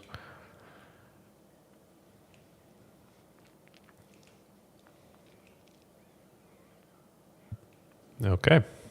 They are finally out of land drops. I should have asked you, Newton, do they have Stifle? Am I getting stifled here? Doesn't look like it. Okay, let's get this Meticulous Archive. Cabal Therapy into the graveyard. I'm okay about that. That's twice now. We've had the ability to put Cabal Therapy into the graveyard. Kind of like that. Ooh. Okay, I'm going to brainstorm here. I'm getting under a potential Orcish Bowmasters, not under a Daze. Okay. We've got land. Unfortunately, it's not white for Nomads or Shuko. I mean, I can put a Shuko into play. I can put Narcomoeba's back. Okay, there's the Underground Sea. There's the Shuko. And we'll just see what happens. If they dazed that, I would have been very happy.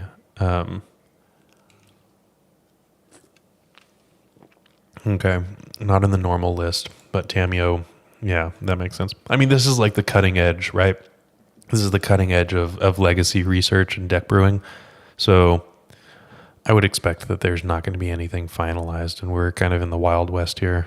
It's kind of exciting, honestly. Ugh, okay. Well, I have a Swords to Plowshares for that. As long as I keep my Swords to Plowshares, I'll be fine.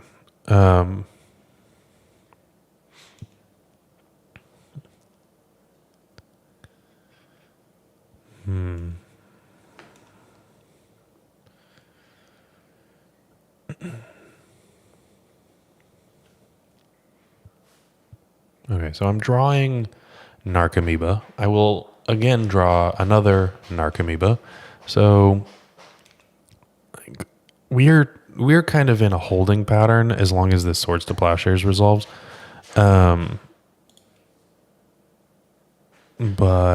I would really like, an additional mana. I would like some protection, like a land and a Veil of Summer potentially. I know that I'm asking for protection and I boarded 4 Force of Wills out, but I don't think that that's where I wanted to be fighting here. But at the moment, I just gotta sit here and wait. Now I can present a win here with Cephalid Illusionist and the Shuko. I might want to. I can't actually present a win because 2 Narcomoebas will be in my hand. Okay, never mind. I cannot present a win. I will not be able to actually cast Dread Return. So what I'm going to do is I'm going to play a Narcomoeba, equip it with Shuko, and pass. And if they attack with Tamio... Oh, nope, they're not attacking with Tamio. I was going to block. But, oh well. Instead, they have a Planeswalker that doesn't do a lot, but eventually will do a whole lot. Doesn't look like they're playing Daze or the new card that draws 3. Interesting. They did just Wasteland me. That's incredibly rude. Why? Okay, this is the second game where we've been Wastelanded 3 times. The last one we won. I'm hoping that holds true for this time. But they have an active Planeswalker and a bunch of draws with their clue tokens and 5 cards in hand. And they have the lands to actually draw the clues now. And, they're 2 turns away from drawing half their deck. Things need to happen quickly. And another Dothy. Okay, sure. Things are getting out of hand. I don't think that this is going to be working for us. And we might just have to go to game 3. But, I'll see what this draw is. Land? Question mark? Why are you paused in my upkeep? Oh, that's useless. Wasteland is in 63 of the top 8 decks. My goodness. Okay. I think I'm good to concede after this next draw step. Like if I draw... I don't even know what I would draw. Wasteland is the most played card in Legacy right now. That is wild. Okay. That is very interesting. Oh, and they've set up perfectly. Okay. Well, they have the turn before Tamio Ultimates. They have played a Psychic Frog, and that is exactly going to be good enough for a lethal attack, unless I draw a land. I drew a land. Does that even do anything? That doesn't do anything, because they'll just be drawing their removal, their fatal pushes, and things like that. Yeah, okay, I've lost this game. 63% of the meta is Scaminator. Scaminator runs Wasteland, so that adds up. Yeah, honestly, Joe, you are not wrong. What are you doing to combat the Riskaminator surge? Or have you just adopted playing it as a blue-black mage until something happens? Okay, do I want Dismembers over a Delighted Halfling? I think that the answer is yes. I think that was a decision that we had talked about. There we go. You're playing Vintage. Honestly, way to go. Yeah. Great decision. Are you playing in the Oklahoma Vintage event at the end of this month? The die roll. Okay. I think that this is a good enough hand. I can brainstorm this Dread Return back. I've got Swords to Plowshares for whatever ails me. Cephalid Illusionist. I'm one. Okay, yeah. I'm just keeping. Sure. Our opponent has mulligan to 6. I like that. And I've got basic plains, basic island, which is not bad. Family obligations prevented. That's too bad. I'm not playing the vintage event. I might try to fly down for the legacy event. Only time will tell. I still need to figure that out with work to know if it's actually going to work out or not. We'll see. Okay, so the question is, do I play on basics or do I get a surveil lands? And I think that I want to play on basics. I think that that's just probably more reasonable. That's pretty good. So I have 2 things that want to be targeted, and I don't have any targets. Targeters. There we go. Okay, so I'm going to get this island right now and not do anything else. Yeah, not do anything else. Your brew ported to vintage still works. Oh, okay. Yeah, not bad. I mean, if you just supercharge a blue-black, Omni-Tel Reanimator strategy, pretty good. You're like a combo version of Oath. Made the right decision for the surveil lands. I feel justified in that. Okay. I think at the end of turn I'm going to brainstorm. This is the Delver. I guess that's the new Delver, right? Nethergoyf is, instead of Tamiyo, what you would be playing. Okay, got something to target. I don't have green mana unless I want to fetch a non-basic. And I really, really want to have stable mana right now, and I don't really need anything else. So what I'm going to do is just get the plains. I have this Ponder. I can find green mana eventually and see what happens. Dismember. Okay, that's not bad. I've got 2 removal spells now. Let's just Ponder right now. Fetch land would be nice. Ponders and Swords to Plowshares. I think I'm going to shuffle this. Like another Ponder would be nice, but I don't want that with all of the other chaff.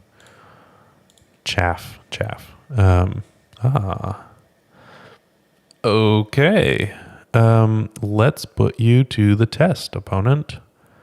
Sure. That is a pretty good draw. Do you have a force of will? You do. Exiling Psychic Frog. Okay, I feel pretty good about that. Obviously, they're going to wasteland our Underground Sea. I would assume that they are at some point. They're doing the right thing and making decisions once they have all of the data, but there it goes. And another wasteland. Okay, well, I'm very, very happy that I decided to play on basics this game. Newton, normally the deck plays 2 Delvers in place of Tamiyo and always plays Nethergoyf. Okay.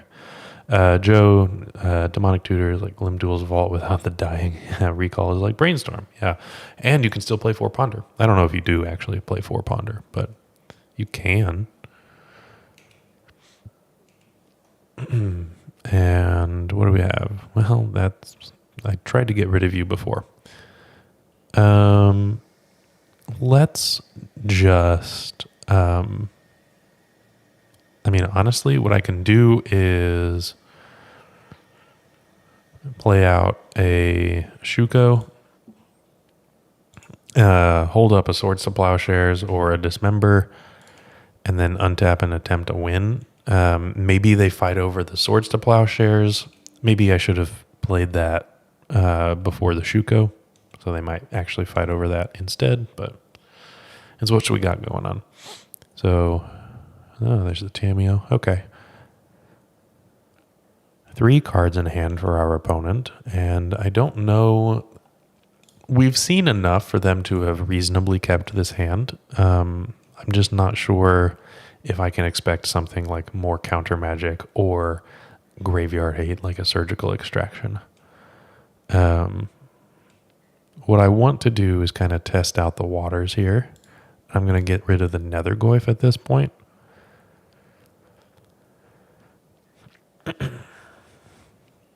And see what happens. This is a pause, and they fought over it. Oh my gosh. Okay. They have 1 card in hand. I can't believe they fought over that. That was the biggest bait in the world. Veil of Summer. That's such a good card, and I can't do anything with it yet. But how about a nice Force of Will? I have a win on the board, unless you have something crazy. Do you have something crazy? Save targets. Always yield. Always yield.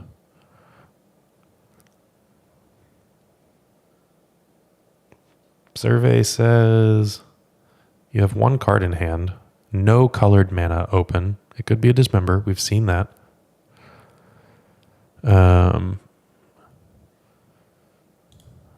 We'll see. Narcomoeba. That's the first one. Surgical? Nope. Okay. I mean, that is not the time to surgical, but okay, cool. We won the match. That was excellent.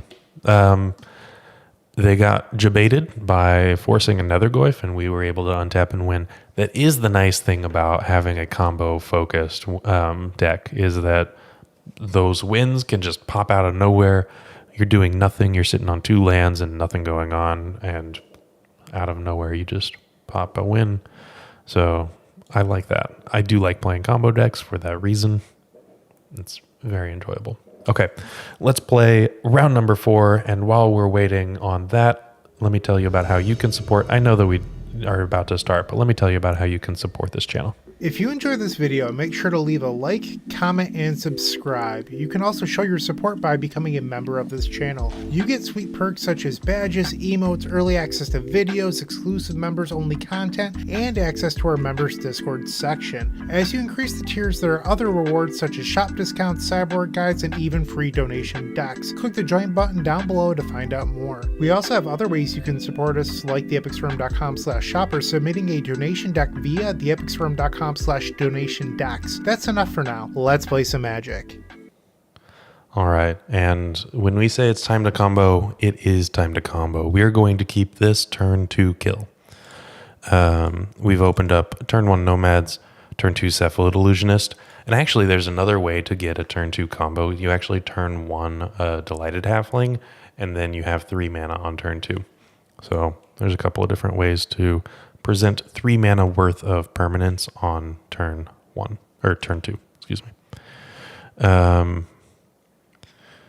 Against a Tundra, I am less excited. By the way, they revealed a Yorion, just like hanging out right here. So there's a companion that we need to remember exists. So Swords to Plowshares, Duck Mongoose. I think that this might be like an Esper mid-range kind of creature build. I don't know. Either way, I'm just going to throw this all against the wall and see what spaghetti sticks to it. They're an 80-card deck. They are potentially more likely to have removal if they're playing things like Solitude and Prismatic Ending. This might be Beanstalk. Oh, okay. Tropical Island. I would imagine that this is actually Beanstalk. So Solitude definitely in the list. Ground Seal. Well, guys, let me tell you about cards not being the target of spells or abilities in a graveyard-focused combo. Okay, that was pretty good for them. Yeah, sure. That's not bad. So let's ponder here. Oh, that's pretty cool. So we can actually combo with Nadu. Okay. So let's put back swords, Thassa's Oracle, Delighted Halfling. Don't use Ponder's ability. Play the Delighted Halfling. We can have an uncounterable Nadu next turn, and potentially combo and hardcast the Thassa's Oracle from hand that we're about to play, that we're about to draw into.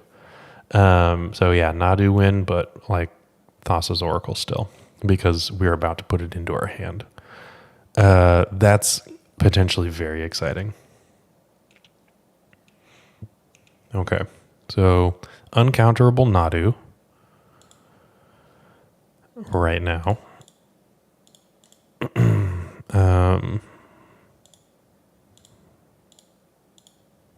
How about that? How about them apples? Yeah, you are probably going to remove this Nomads. Oh, yeah, okay. Yeah, you're going to remove the Nomads with Leyline Binding, which is fine. You still have to deal with a Nadu. So that's still going to be a problem. And if we have a Teferi, we have an uncounterable way to bounce this Leyline Binding and prevent them from deploying it again. So that's pretty good. We have a Meticulous Archive, probably a Meticulous Archive, yeah. To find, what is this going to be? Supreme Verdict. Oh, yeah, okay. Never mind. Okay, well, we have another Nadu at least.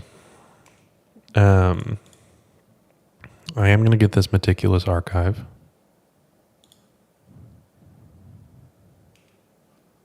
And yeah, I like this Force of Will.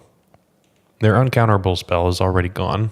I mean, it could be rebought potentially, but I like this. I can just pitch a Cephalid Illusionist to the Force of Will, and I'm sitting pretty-ish.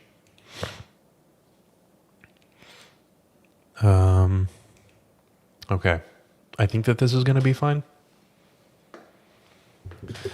Really, probably, like, I'm looking away from the center of the screen for the streaming. I probably need to move my my monitor so that I'm looking like this.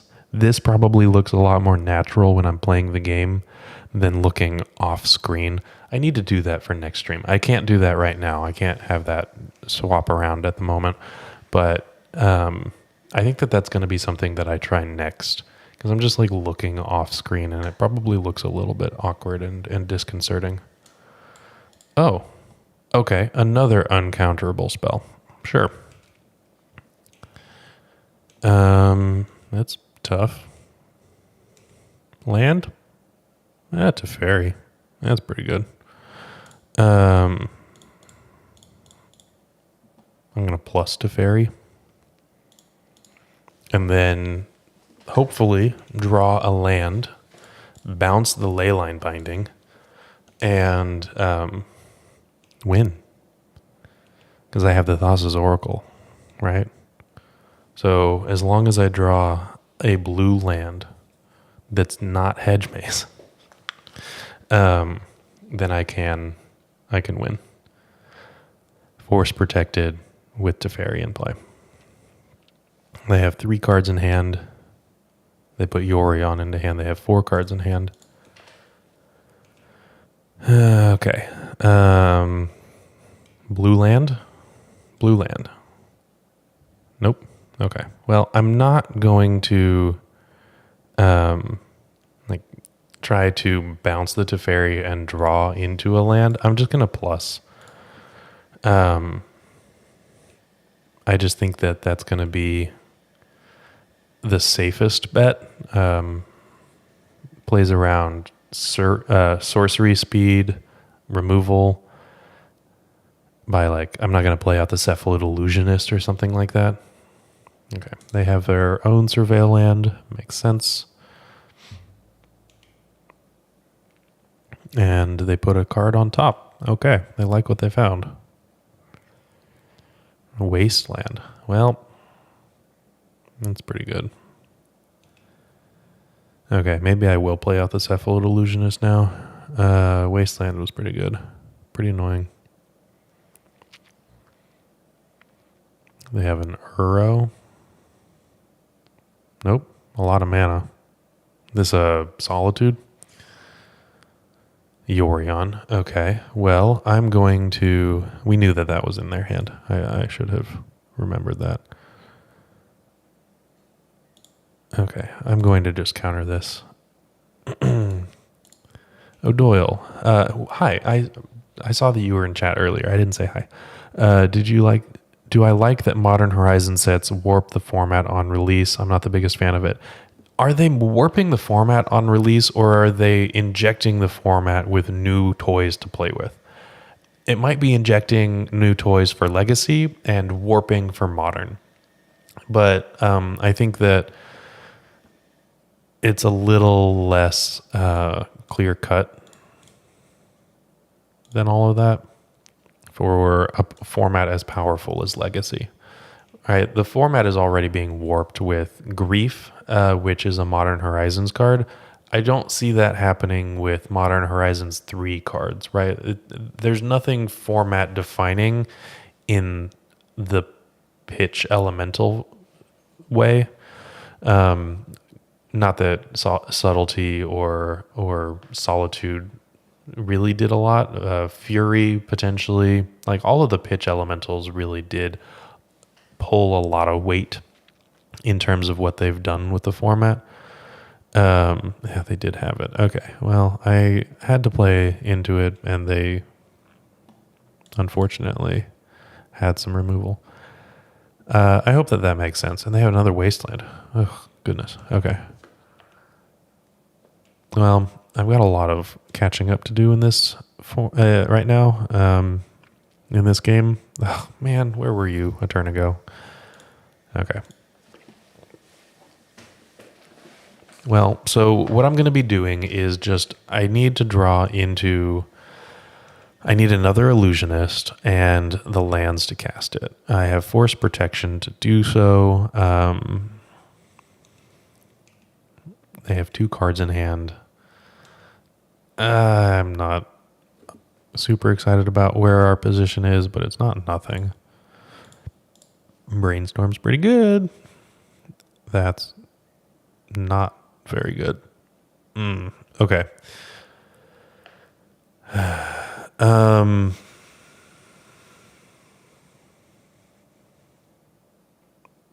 Okay. That really, really is not the most amazing thing ever. Okay, so I can put back Dread Return and Swords to Plowshares, and I need to probably use Teferi once to bounce, or to maybe bounce something, maybe just like, no, that will draw them a card. I'm not going to bounce anything necessarily, but I do need to draw through this Brainstorm lock quicker than normal, which is unfortunate. I don't need the Dread Return because I have the Thassa's Oracle in hand, and Thassa's Oracle in hand plays around the Ground Seal. But Lorien revealed. Oof. I am going to force that. I don't think that the control player with that many lands in play is someone that I want to deal with. Especially since, oh my goodness. Jason, hey, yes, thank you very much for the welcome. It has been a little bit, hasn't it? All right. I'm not going to be playing, giving them a ley line so that they can ley line bind the Teferi. All of this stuff. You've gone, you finally graduated college. Congratulations, my man. That is exciting. That is very, very good. This is your summer freedom before entering entering the real world, huh? Is that what they call it? And your birthday is this weekend. Happy birthday. Happy early birthday, I suppose. Or super, super, super belated birthday. I don't know. I did know that you were going to Israel. That sounds like a fun trip. Maybe not right now, but sounds like a fun trip. My goodness. Okay, so against the nigh on uncountable like there's no creatures in this deck. We have 3 Swords of Plowshares. Okay. Well, did I plus Teferi? I think I did. Yeah, making it back safely is the real kicker there. That's good. My goodness. Okay, so I wonder how many wastelands they have. I've gone through 2 of them, and now is exactly the time where they are going to find one. It just is how this works, isn't it? How have I been? I've been really busy, but it's been really good. I've been traveling for work. So work has me traveling in a kind of around the states that I live in.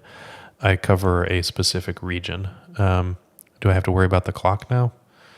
Yeah, probably.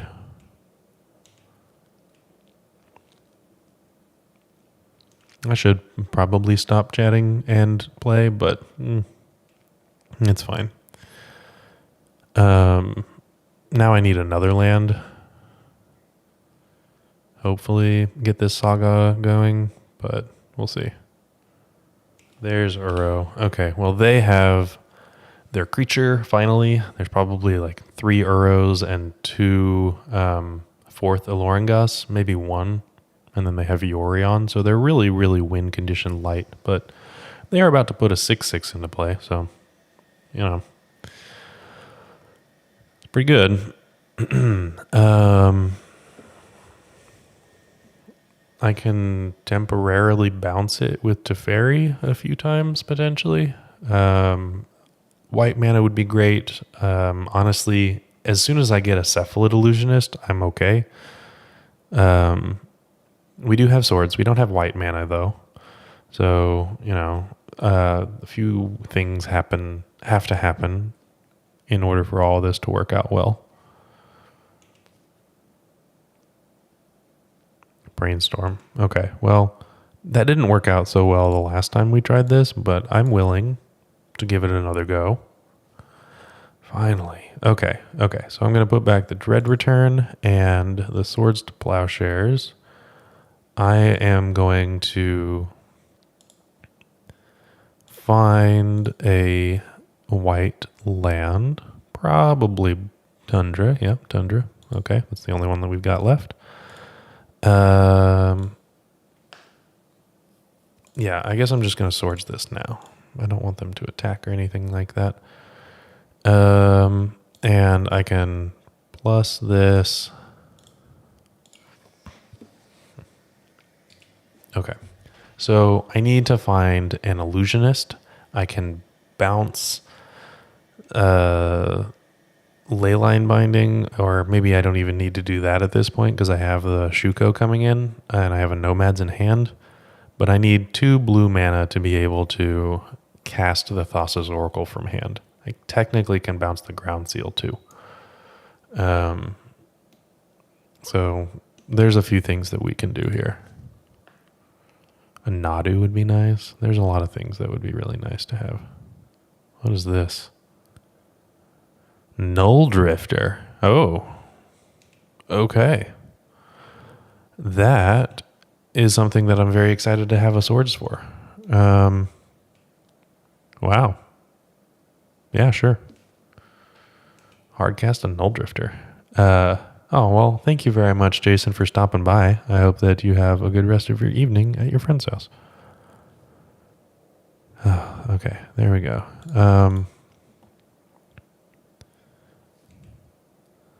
Almost there. We are so close. I can taste it. I'm actually going to get the Soul Guide Lantern here. Should I get the Soul Guide Lantern? Yeah, because what I'm worried about is them being able to buy back a Supreme Verdict with a Mystic Sanctuary, excuse me.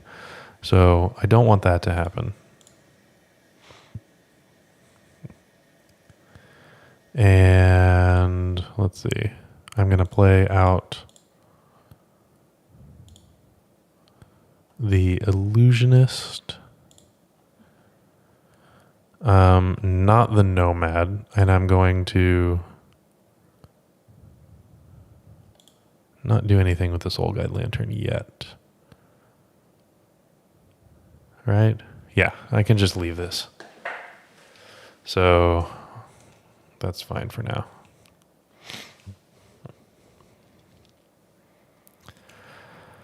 Clock is definitely a factor, Newton. I'm well aware that this might be a long one. Okay, they have Swords to Plowshares. Makes sense. I guess I can mill first. Oh, Narcomoeba. A little free gimme. I could bounce the enchantment. Yes, I can bounce the enchantment now. Let's brainstorm real quick.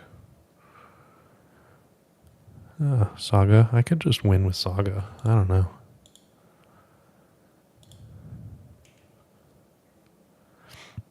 They're at almost 30. Up the Beanstalk. There we go. There's their engine online. Yeah, maybe I needed to just like bounce the enchantment and go from there, but... And I had to Fairy Protection. Yeah, that might have been a more correct play.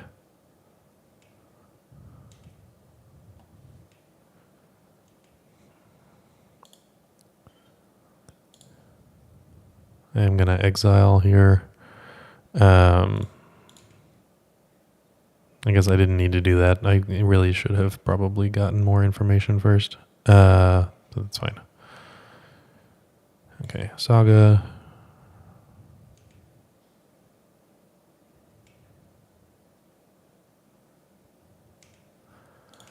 Okay, I need to focus up and play quickly and not lose for the clock because I am 13 to their 18 and we got plenty of stuff to do in the meantime.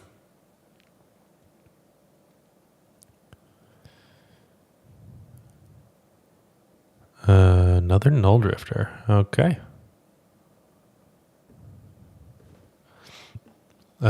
If I bounce this, can I reasonably consider decking our opponent? I don't know. I don't think so, but... Ooh, swords. Okay, interesting. They didn't want me to block. Okay, sure. And they're going to clean up. They have 35 cards in their deck. 7 cards in hand. Yikes. So if I just like bounce this Null Drifter, what are you gonna do? Did I know that was there? I might have known that was there. No, I didn't. I didn't know that was there. Okay. Let me make sure that there's a... Oh yeah, I could get the Underground Sea. I'm sorry. That was silly. I didn't need to do that, but I guess I will. That was a losing count. Okay. F6, and then I'm not going to F6 through this turn because, I mean, I don't know, they might have another Wasteland in there somewhere. Leyline Binding. They finally have another Leyline Binding. And they can get the Teferi this time. There's 4 of them somewhere. They only found the one for the first 17 turns of the game. Okay.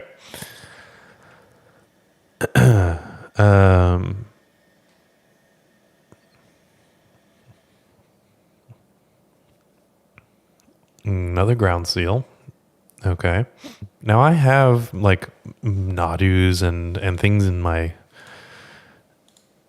deck. There's only one more Cephalid Illusionist though. It's kind of worrisome. Okay. What are we doing? The Null Drifter? Supreme Verdict. Goodness. Okay. There's 3 Supreme Verdicts in this deck. That's wild. I mean, I guess. But, yeah. And then they'll probably have a dress down for this, too. Huh. Discard an Uro. Good for them.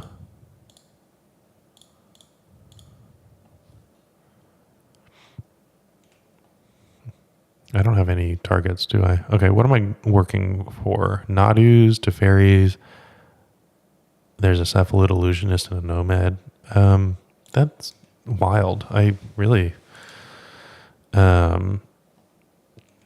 expected to have drawn some more cards. But alas, here we go.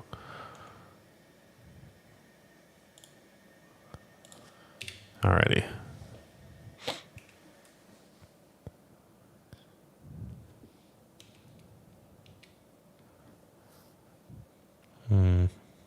This is the Uro. Surprise, surprise.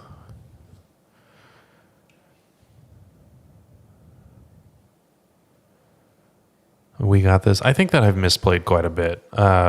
Sam. Sambo. I don't know. Maybe probably Sam. I think that I've misplayed quite a bit through this game. So I think that if we lose, it's definitely my fault. I'll take a Cabal Therapy potential draw. Island. Alrighty then. You know what? I'm just going to concede this, and we can go into game 2. My goodness, game 2. Okay. Mystical Dispute is a yes. Lavinias are great. Haywire Might seems pretty good. Veil of Summer. Prismatic Endings, I guess they could be a potentially nice thing. What I don't want... I don't care about Uro. I don't want to be playing a fair deck to the point where I'm losing to Uro. And let's see. Do I cut Force of Wills? Do I cut probably a couple of Swords to Plowshares? And then maybe a couple of Force of Wills? Yeah, that seems pretty okay. I might be able to get by with 2 Swords to Plowshares. I might be even able to cut 1 Swords to Plowshares. I don't think that Prismatic Endings for Beanstalk is where I need to be fighting the game. And I want some forces back anyway. Okay, let's submit this. I really like Lavinia. I think that Lavinia is going to be a game changer if we can put it on the battlefield. Speaking of... Okay, I'm going to keep this. Cabal Therapy, obviously the one that we don't really care about right now, but turn 2 Lavinia into Urza Saga. Ooh, I will keep this, actually. Okay. Less chatting, more F6ing. Understood. So I got to play the island instead of the Urza Saga so that I can get Lavinia on the battlefield a little bit quicker. And I mean, they might have a Force of Will, right? But they need a Force of Will and not any negations that they might have still around. And I think that that's fine. It's definitely worth the risk. And that just stuck. Now they could have Swords to Plowshares, right? But they can't have Ground Seal. Okay, that's fine. They can't have Leyline Binding. At least not yet. Not for a long time.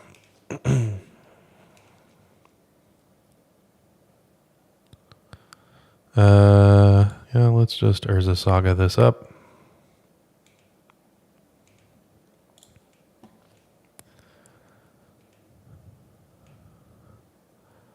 And I am going to play out the Nomad here. Like next turn, I could potentially have a Nadu on the battlefield, or I could lean into Urza's Saga. But either way, my mana is going to be relatively, like taken care of. I think that I actually now there's a little bit of an issue. I kind of want to find the Underground Sea so that I can Cabal Therapy their hand, instead of playing Nadu.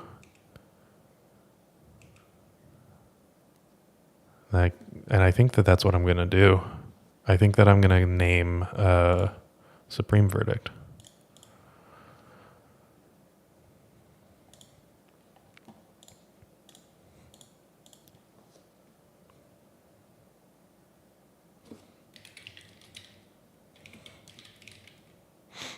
Just play Nadu? Well, we've seen that they had so many. Oh, wow.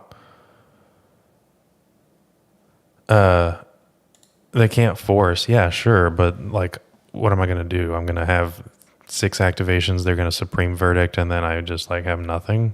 I don't know. Veil of Summer, Force of Vigor. So they can't do anything besides hardcast Force next turn? I don't know. So they can hardcast a Force of Vigor and get rid of my Saga, I guess. That's not that big of a deal.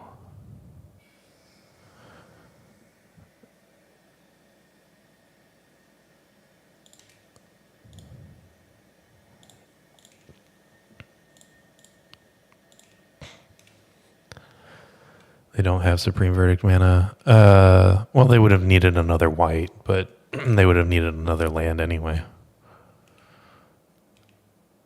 Maybe I should have just played the Nadu. Okay, so what they can do is I can force them to use their Force of Vigor, which is what they have held up mana for. Right, so that's fine. Here's the Force of Vigor.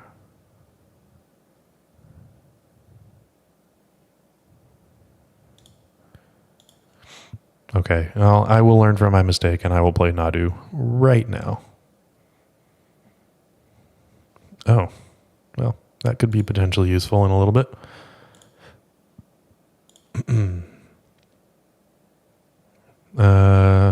I'll get the Savannah, I suppose. White man if I need it. Okay, Lavinia target. Always yield. No save targets. Always yield. Hedge maze. Okay, that's nice. I can put that on top. Yeah, because I know that I'm going to get a land next reveal. Okay. And then Nomad. Always yield. Nomad. So that's another 2. Narcomoeba. That's another 2. If I hit another land, that'd be nice. Oops. Swords. Okay. So let's see. Would it be better for me to have a flyer? No. Let's play nomads and hold up swords just in case, I guess. Another swords. Another nomad. Okay, well, I'll play another nomad. Okay, get another couple. There's a brainstorm. Now, if I don't hit a land, I'd have to go to discard. Hit one anyway. Okay. And now, what I can do is... Do I want to name Veil of Summer or Force of Negation? No, not really. Those are the only cards that we know that we can hit from their hand. So, yeah.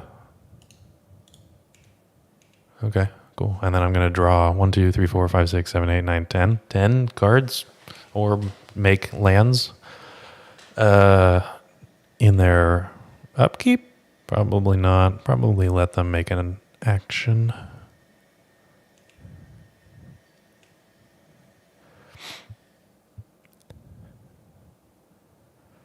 Yeah, okay, cool. That was fun. Could have happened a turn earlier, I understand. But it still happened. And that was pretty cool. Okay, do I want forces on the draw compared to, I don't know, Delighted Halfling? No. Ooh, uncounterable Lavinia with Delighted Halfling. That's hot. I like that. Can't use your force of will on the Lavinia, and the Lavinia says that you can't use the forces at all. That's kind of cool. So you have to counter the Delighted Halfling. I don't think that is something that our opponent or like most Magic the Gathering players would see. They'd have to be exceptionally good and have the forces to, want to do all of that. Lavinia and Mystical Dispute. That's pretty good too. I'll keep this. I think that what I'm going to do is deploy Lavinia when I can have Mystical Dispute protection up. I think that sounds reasonable to me. So right now what I can do is just... Oh, that's a lot of Illusionists. Okay, I'm going to get a Surveil land here. I'll get the Mystical Archives and we might slam a Lavinia. I don't know.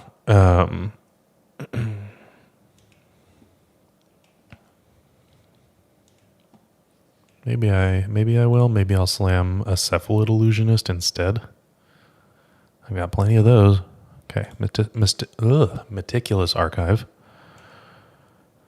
I'll get another land. That's exactly what I want. So this turn, I can put a Cephalid Illusionist onto the battlefield, and then next turn, I can Lavinia with Mystical Dispute backup. I am pretty happy with that. Okay, now they have a Ground Seal. Okay, sure.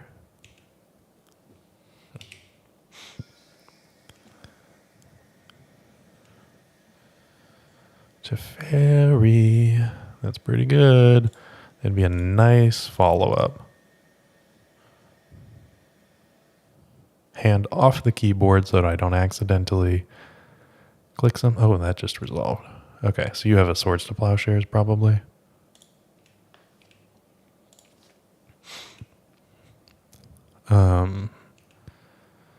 I think that's fine. I'm not going to ponder.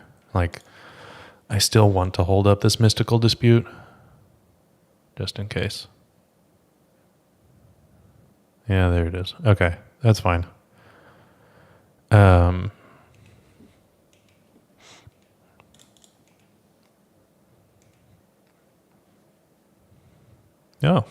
well then. Ground Seal is in the way, but that's not bad. I like the idea of holding Mystical Dispute to protect Teferi now.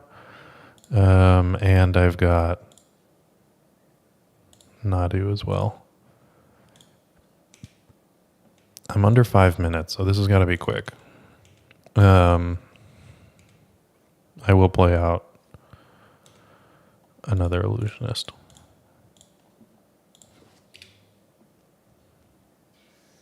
Now, I don't want to fetch because I want that Nadu that's on top of my deck. And we'll see what happens.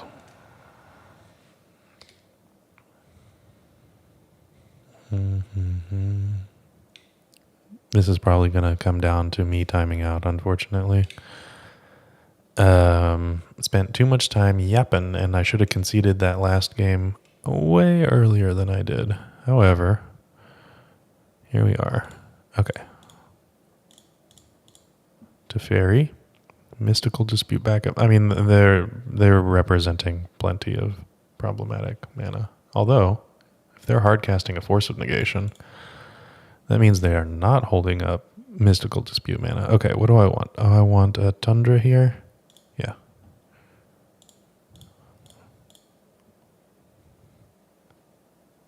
I just did. Why is it? No, come on.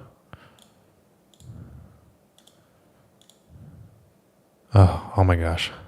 There we go. That took way too long. A little buggy. And they had a force of will. Okay. Well, now they've got all that done. They might not have the requisite interaction for Nadu Nomad. I don't know. Here's hoping. Here's looking at you, kid. We're drawing live off of the top. Force of will would be lovely. There's only 2 of those. What is this? Yorion revealed. Okay, they have 4 cards now. 1 open mana. They have made their land drop, so they are representing something like a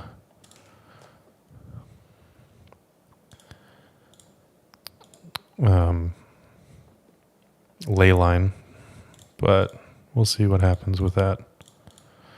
Okay, Nadu.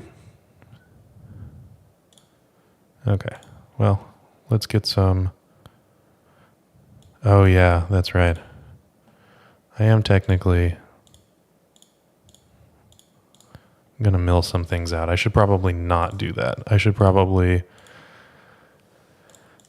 target the nomads first. Okay, now let's fetch real quick. Get a tundra.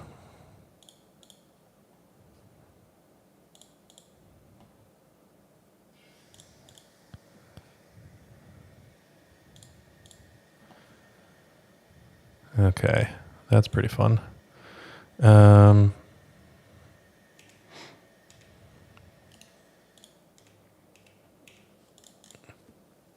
I am just going to let all of this go. I'm not going to target the Cephalid Illusionists. That's just a bit much.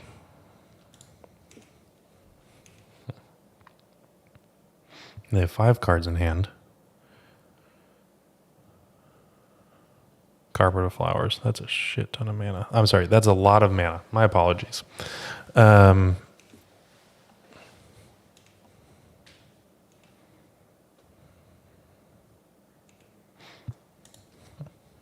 Okay, second main phase. They made a lot of white mana. This is a Supreme Verdict? Probably. Okay, let's do this then. I'm not going to target the Cephalid Illusionists. I really do need... Oh, wait. Now... Oh, no. They have 1 ground seal, so that's not bad. Lavinia. That's fun. Thassa's Oracle. Okay, so what I can do now is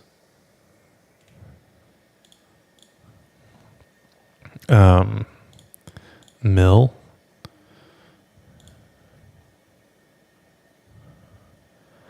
Mill my entire library minus, a couple of cards.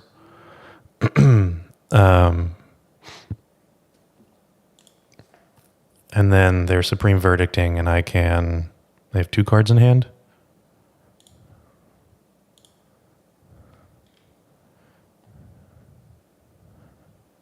Okay, now the Narcomoeba. Draw another Narcomoeba. Well, that should have been in the graveyard, I guess. A little nervous. Okay, I have 2 minutes. This should be enough time to click through this, but my goodness.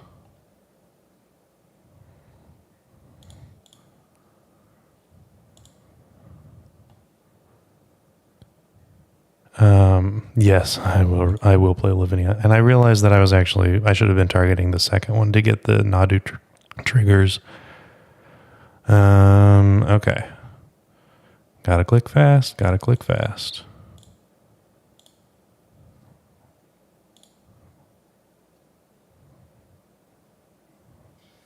Dread Return, don't care. And then I think that I will... Yeah, so this is a multiple of 4, which means I will have 1 card left in my library. I can draw it, and then I'll be good to go. So I've got a lot of mana, all of the mana, in fact.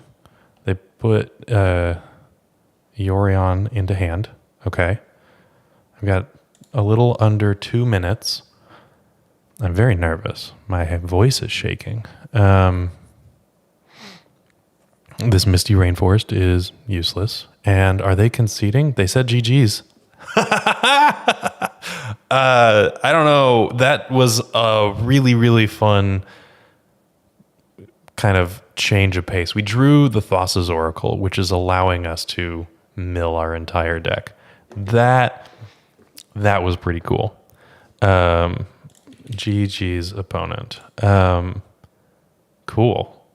I had been yapping my head off, and we definitely could have played a ton faster, conceded game 1 so much earlier, but what a thrilling end to game number 3. Okay, we are 1 match away from the end. We are tied up with a positive record and going for a 4-1 record. And while we are waiting on our... I could reset Nadu on the other turn. Yes, I definitely could. But there's a lot of clicks to be able to do all of that. I think that that's just fine. Okay, let's get queued up and take a little bit of a breather. And as soon as we get queued up, I'll tell you a little bit about how you can engage with this content if you're enjoying it. And we'll get ready for our last league match. You're still watching. Make sure to give this video a like, comment, and subscribe. While you're near the description, here's a reminder to use our affiliate links if you're going to make a purchase from Amazon, Card Hoarder, or TCG Player. Just above those affiliate links, you'll find our social channels. Make sure to join those to connect with us. I definitely think that it was better, by the way. Welcome back. Mostly just because we cut that really close. Under 2 minutes on the clock and eventually got through lethal, but I don't know. Well, we're still in queue. Let me remind you that we've got some awesome sponsors in Card Hoarder above my head. Moxfield is an incredible way to keep track of your deck lists. We've got awesome tokens in our theepicstorm.com web shop. We have a sponsorship from Card Market, and we have a Patreon if you want. Actually, I can tell you a little bit about the Patreon as well while we wait, because we got nothing better to do. Want early access to articles at theepicstorm.com? Become a member of our Patreon to get articles 7 days early, on top of other sweet benefits, and help us pay our website team. You can sign up at patreon.com/theepicstorm. All right, and just in time, we are here for round number 5, and we are on the play. What an excellent place to be. This is kind of fun. I definitely have, a choice in what land to play, but I think I'm going to actually play the Meticulous Archive. I'm not going to swing for the fences in terms of a quick win. This hand isn't protected, and I would rather stability in that case rather than just running it through the gauntlet. Our opponent, has yet to make a mulligan decision, so they're just looking at their 7, and they decided to keep. Someday you'll have a crop rotation for Cephalid Coliseum just for Doomsday and Breakfast. You know what? That's fair. That is fair. There are some lands players like when Simic lands was a thing. They played Cephalid Coliseum. Wow, this is the 3rd time we've done this. Surveil Cabal Therapy into the 3rd time. I don't know. I wish I had that good of odds with Echo of Eons. I wish that was a thing. 3 times in the league. That is pretty exciting. Hey, Joe. Yes, you run 4 Ponder and Vintage. Oh, okay, that's fun. You can dib 5-0 from the exact list. Also on your Moxfield. Yeah. Heck yeah. Yeah, check out Joe's Moxfield if you want to take a look at porting blue-black Omnitel to Vintage, which is terrifying. You want to be the menace to society that is Joe L with his Omnisciences and Grizzlebrands and Show and Tells and all kinds of really cool cards. definitely check it out. Polluted Delta. Is this another Rescaminator deck? Probably. The numbers don't lie. Intuition Lands was peak legacy. Intuition Lands was pretty cool. All right. We got Underground Sea Ponder. All right. So that's going to give me a little bit of leeway here to develop an Urza Saga and a Cephalid Illusionist next turn. They might spend some time dealing with the Cephalid Illusionist. And then I have like Urza Saga things going on and another Cephalid Illusionist. So I think that I'm pretty okay with this. Yeah. An additional Cephalid Illusionist was quite a nice draw. And no, I am not going to play a Cabal Therapy here. Sorry, MTGO. Thank you very much for popping that out and making me aware of the fact that I had a Cabal Therapy in my graveyard. But no, that's for later.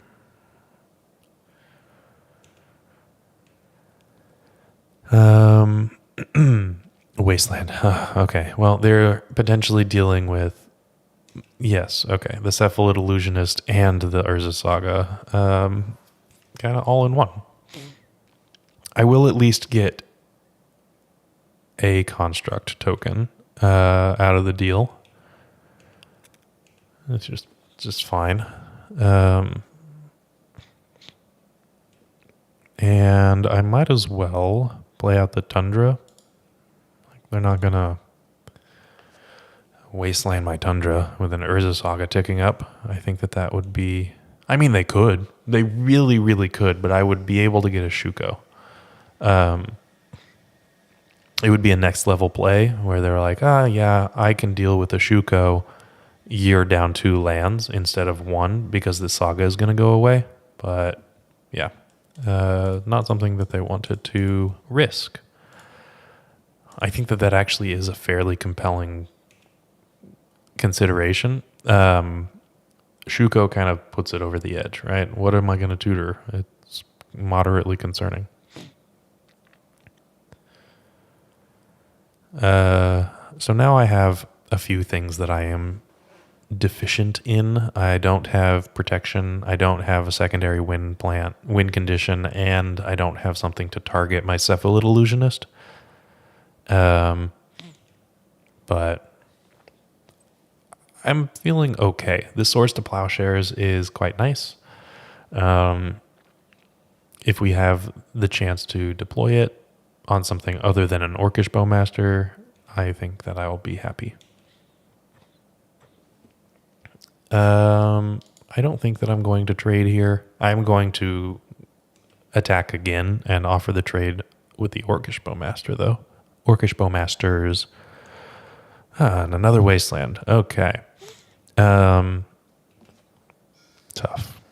Misty Rainforest is nice, though. I can deploy a Delighted Halfling and just chump here.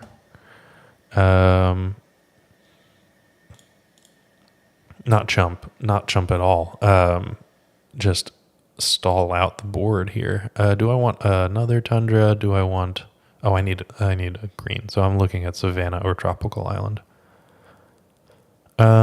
Let's go with the Savannah because I have the basic island. Yeah.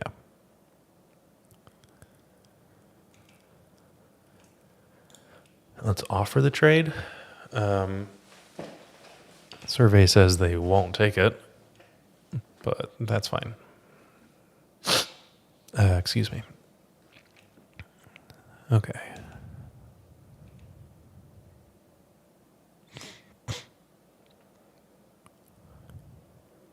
Polluted Delta, not a wasteland, notably.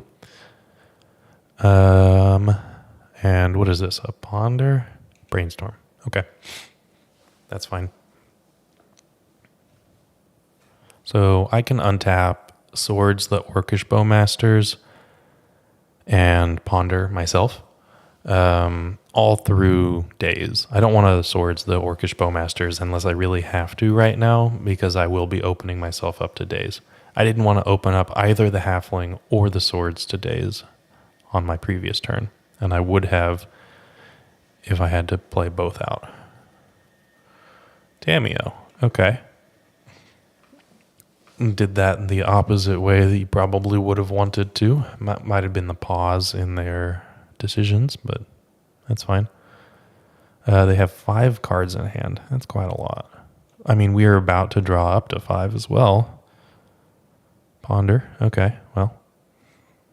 Do I want to deal with the Tamiyo or the Bowmaster? I have 2 ways to draw cards. I do want to get rid of the Bowmaster if possible. And that just happened. Okay, let's ponder. Shuko. Okay, so let's not draw the Flooded Strand until later. The swords can happen next turn. Shuko right now. Don't shuffle. Let's play the Shuko. I'm just going to forego the ponder right now. I think that being able to attack for 3 is kind of nice right now. This is an attack for 3, and it still plays around days, even though it's only tapping for colorless. The Delighted Halfling does still tap for mana. Newton, in some parallel legacy, reality, strip mine and wasteland, legal and legacy. Oh, yeah. So many lands. So many lands would ruin me. This is why I play a lot of artifact mana in legacy, typically, right? I like my Mox Opals and my Chrome Moxes and my Lotus Petals. And they're just straight up playing an Undercity Sewers. Okay. That's fine by me. We have hidden a Swords to Plowshares on top. Oh, they got rid of a Wasteland. All right. Great. Okay, so this is the same opponent that we were playing in round number 3. What we considered a Dimir Delver tempo strategy. And so I'm excited to have the Swords to Plowshares kind of hidden at the moment. And what I can do is go quarter, strip mine in a lot of legacy decks. It's true. It's very, very true. Not enough of them to make it reasonably playable, but still. Okay, are you going to fight over this Swords to Plowshares? Please fight over this Swords to Plowshares. Then I can untap and win. Okay, no, they didn't do that, but let's see about... Okay, so here's the question. I know there's a land on top, and I could, play it. I could name Force of Will with this Cabal Therapy. Yeah, I can name Force of Will with this Cabal Therapy. I have a protected turn. Yeah, I have a protected kill. Okay. Never mind. Let's actually play around days.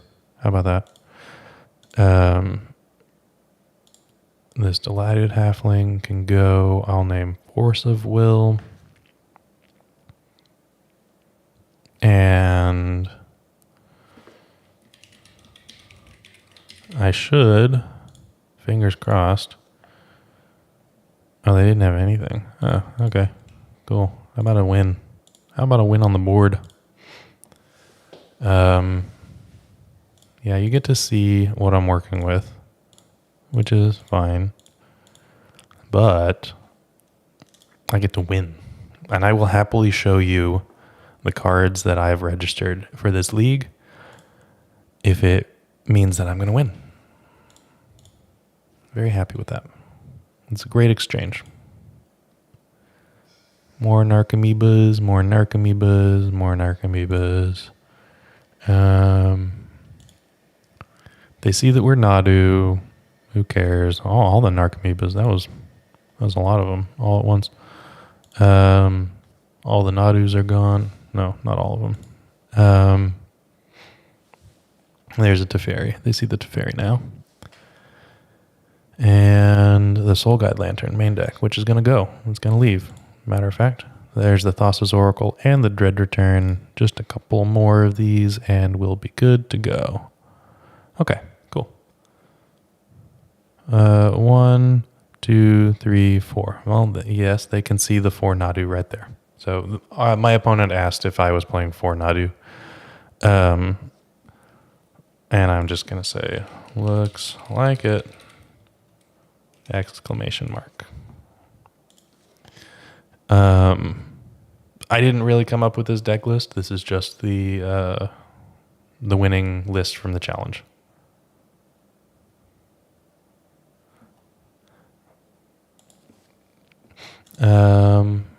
Okay, let's do some Lavinia things. Let's do some Mystical Dispute things. Let's do some Dismember things, some Veil of Summer things. Question mark on the Prismatic Endings, probably yes. No to the Soul Guide Lantern. Maybe get rid of one of these bad boys and the Force of Wills. And I need to get one more.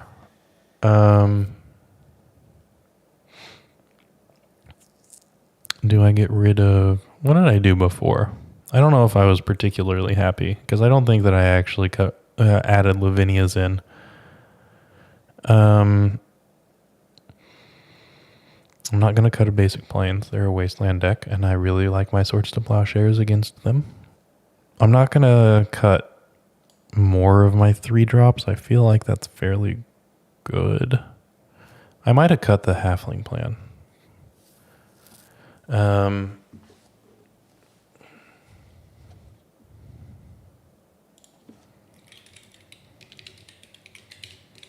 Let's see. It's either like a Halfling or a Nadu. And I actually think that I'm going to go with a Nadu.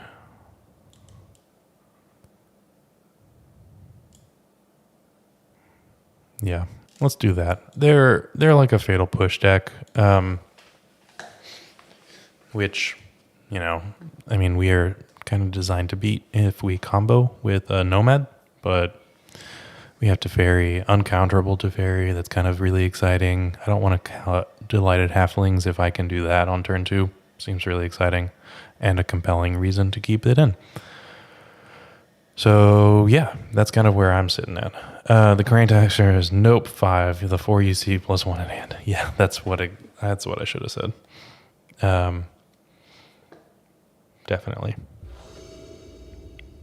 Okay, there we go. And a mulligan. Okay, yeah. We haven't mulliganed very many hands this league. Not that I can remember. We kept some pretty good hands, but we've mulliganed a couple of times. Like this. I will keep this. Yeah. Get rid of the Thassa's Oracle. And I've got, well, if I want to play the Delighted Halfling and have white mana, I have all of my colors. Oh, there's the Grief. Okay. Well, they are also playing Grief. Makes sense. I just didn't see it in game 1. I wonder what they're going to take. Nadu Delighted Halfling, Nadu Brainstorm. I'm guessing Nadu Brainstorm would be the best cards from this hand.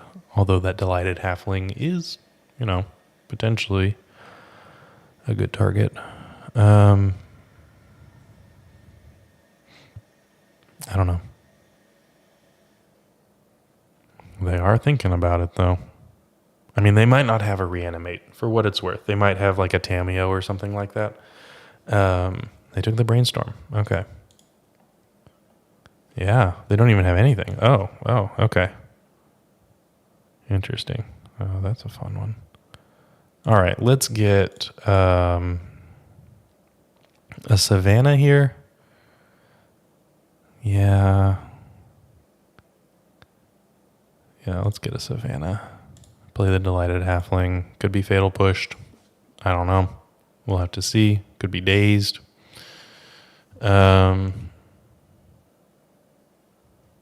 Looks like a Daze. They cycle a Troll. With that floating mana, they Brainstorm. Okay. That's fine. So I have Urza Saga and not much else until later. But that's fine. Like, if it gets wastelanded, it gets wastelanded. I'll survive. No Wasteland now. That's convenient for me. The other deck that was strange, Grief is common on Dimir, Delver, and Goldfish. Oh, okay. That's fine. So let's get this Saga out, play around another Daze, and add in a Delighted Halfling for our trouble. How about them apples? Now you know my entire hand, opponent. You knew that I drew Saga and Delighted Halfling. I think that that's fine. I think that that's reasonable information to lose because I want that Saga up and running, and that Delighted Halfling is, uncounterable Nadu next turn. It's probably not going to be next turn, honestly. I'm not gonna do that next turn. Dimir Delver used to play Hymn to Torok. Now you get to do it for free with a Grief. I got Hymn to Torok, though, out of that deck. They were playing Hymn to Torok. It was the wildest thing. It was a Dimir deck that was playing Hymn to Torok instead of Grief Reanimate. I was like, yeah, sure. Okay, fine. Psychic Frog. Alrighty then. Let's see how hairy things get. Nomad. That's pretty good. Can I do everything that I want? I think I can, actually. So I can forego Sagas. Play a Nomad, and then play an uncounterable Nadu. And if the Nomad doesn't resolve, then I can pivot back to Sagas. So, yeah. Almost as old as that Canadian Threshold we played right before I left. Yeah, oh my gosh. Who was playing Rug Delver? The actual Canadian Threshold. Okay, that's a really smart Daze. The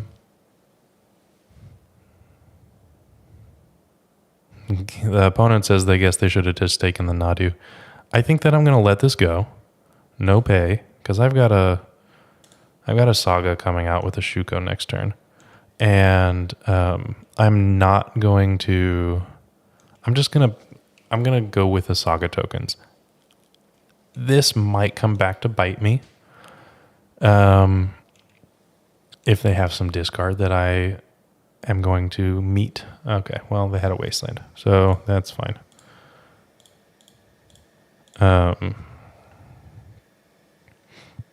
don't get a Shuko. But I do get a Nadu next turn, I guess. Unless they fatal push the halfling. I don't know. We'll see. I guess it wasn't around Days. Yeah, I know. I could have played, and I could have let the Days, fizzle. I could have paid for it, but I wouldn't have gotten construct tokens. Just didn't know if they were going to have Wasteland. They could have had removal spell. They could have had things, but they hadn't played them yet. I guess they were just waiting for the Psychic Frog to hit the battlefield. So now they got a 3/4. Let's see. Uncounterable Nadu.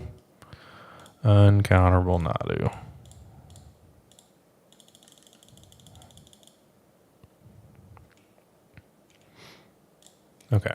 Let's see what happens with this. I don't know if we can get very far.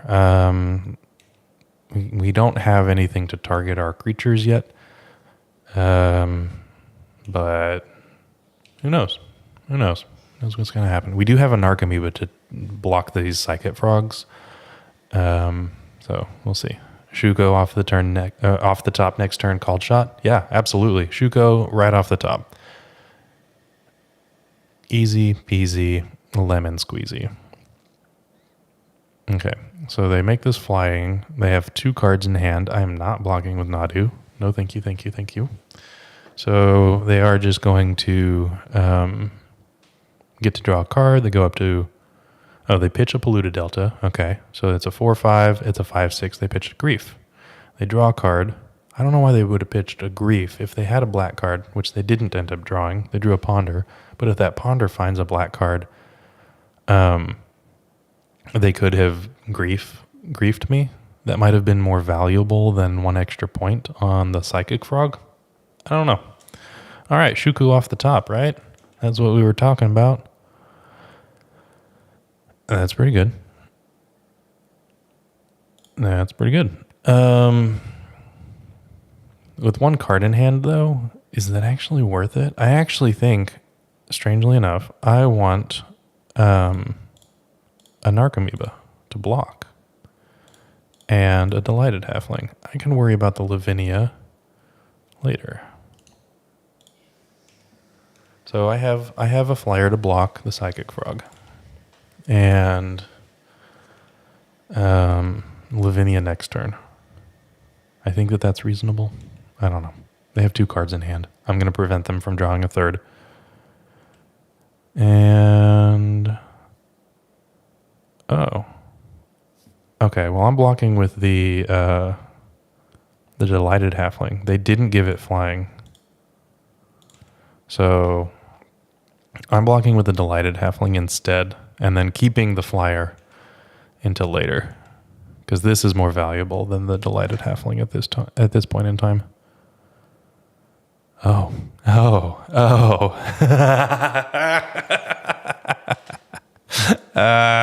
Opponent. If it wasn't a Shuko, this is pretty darn amazing.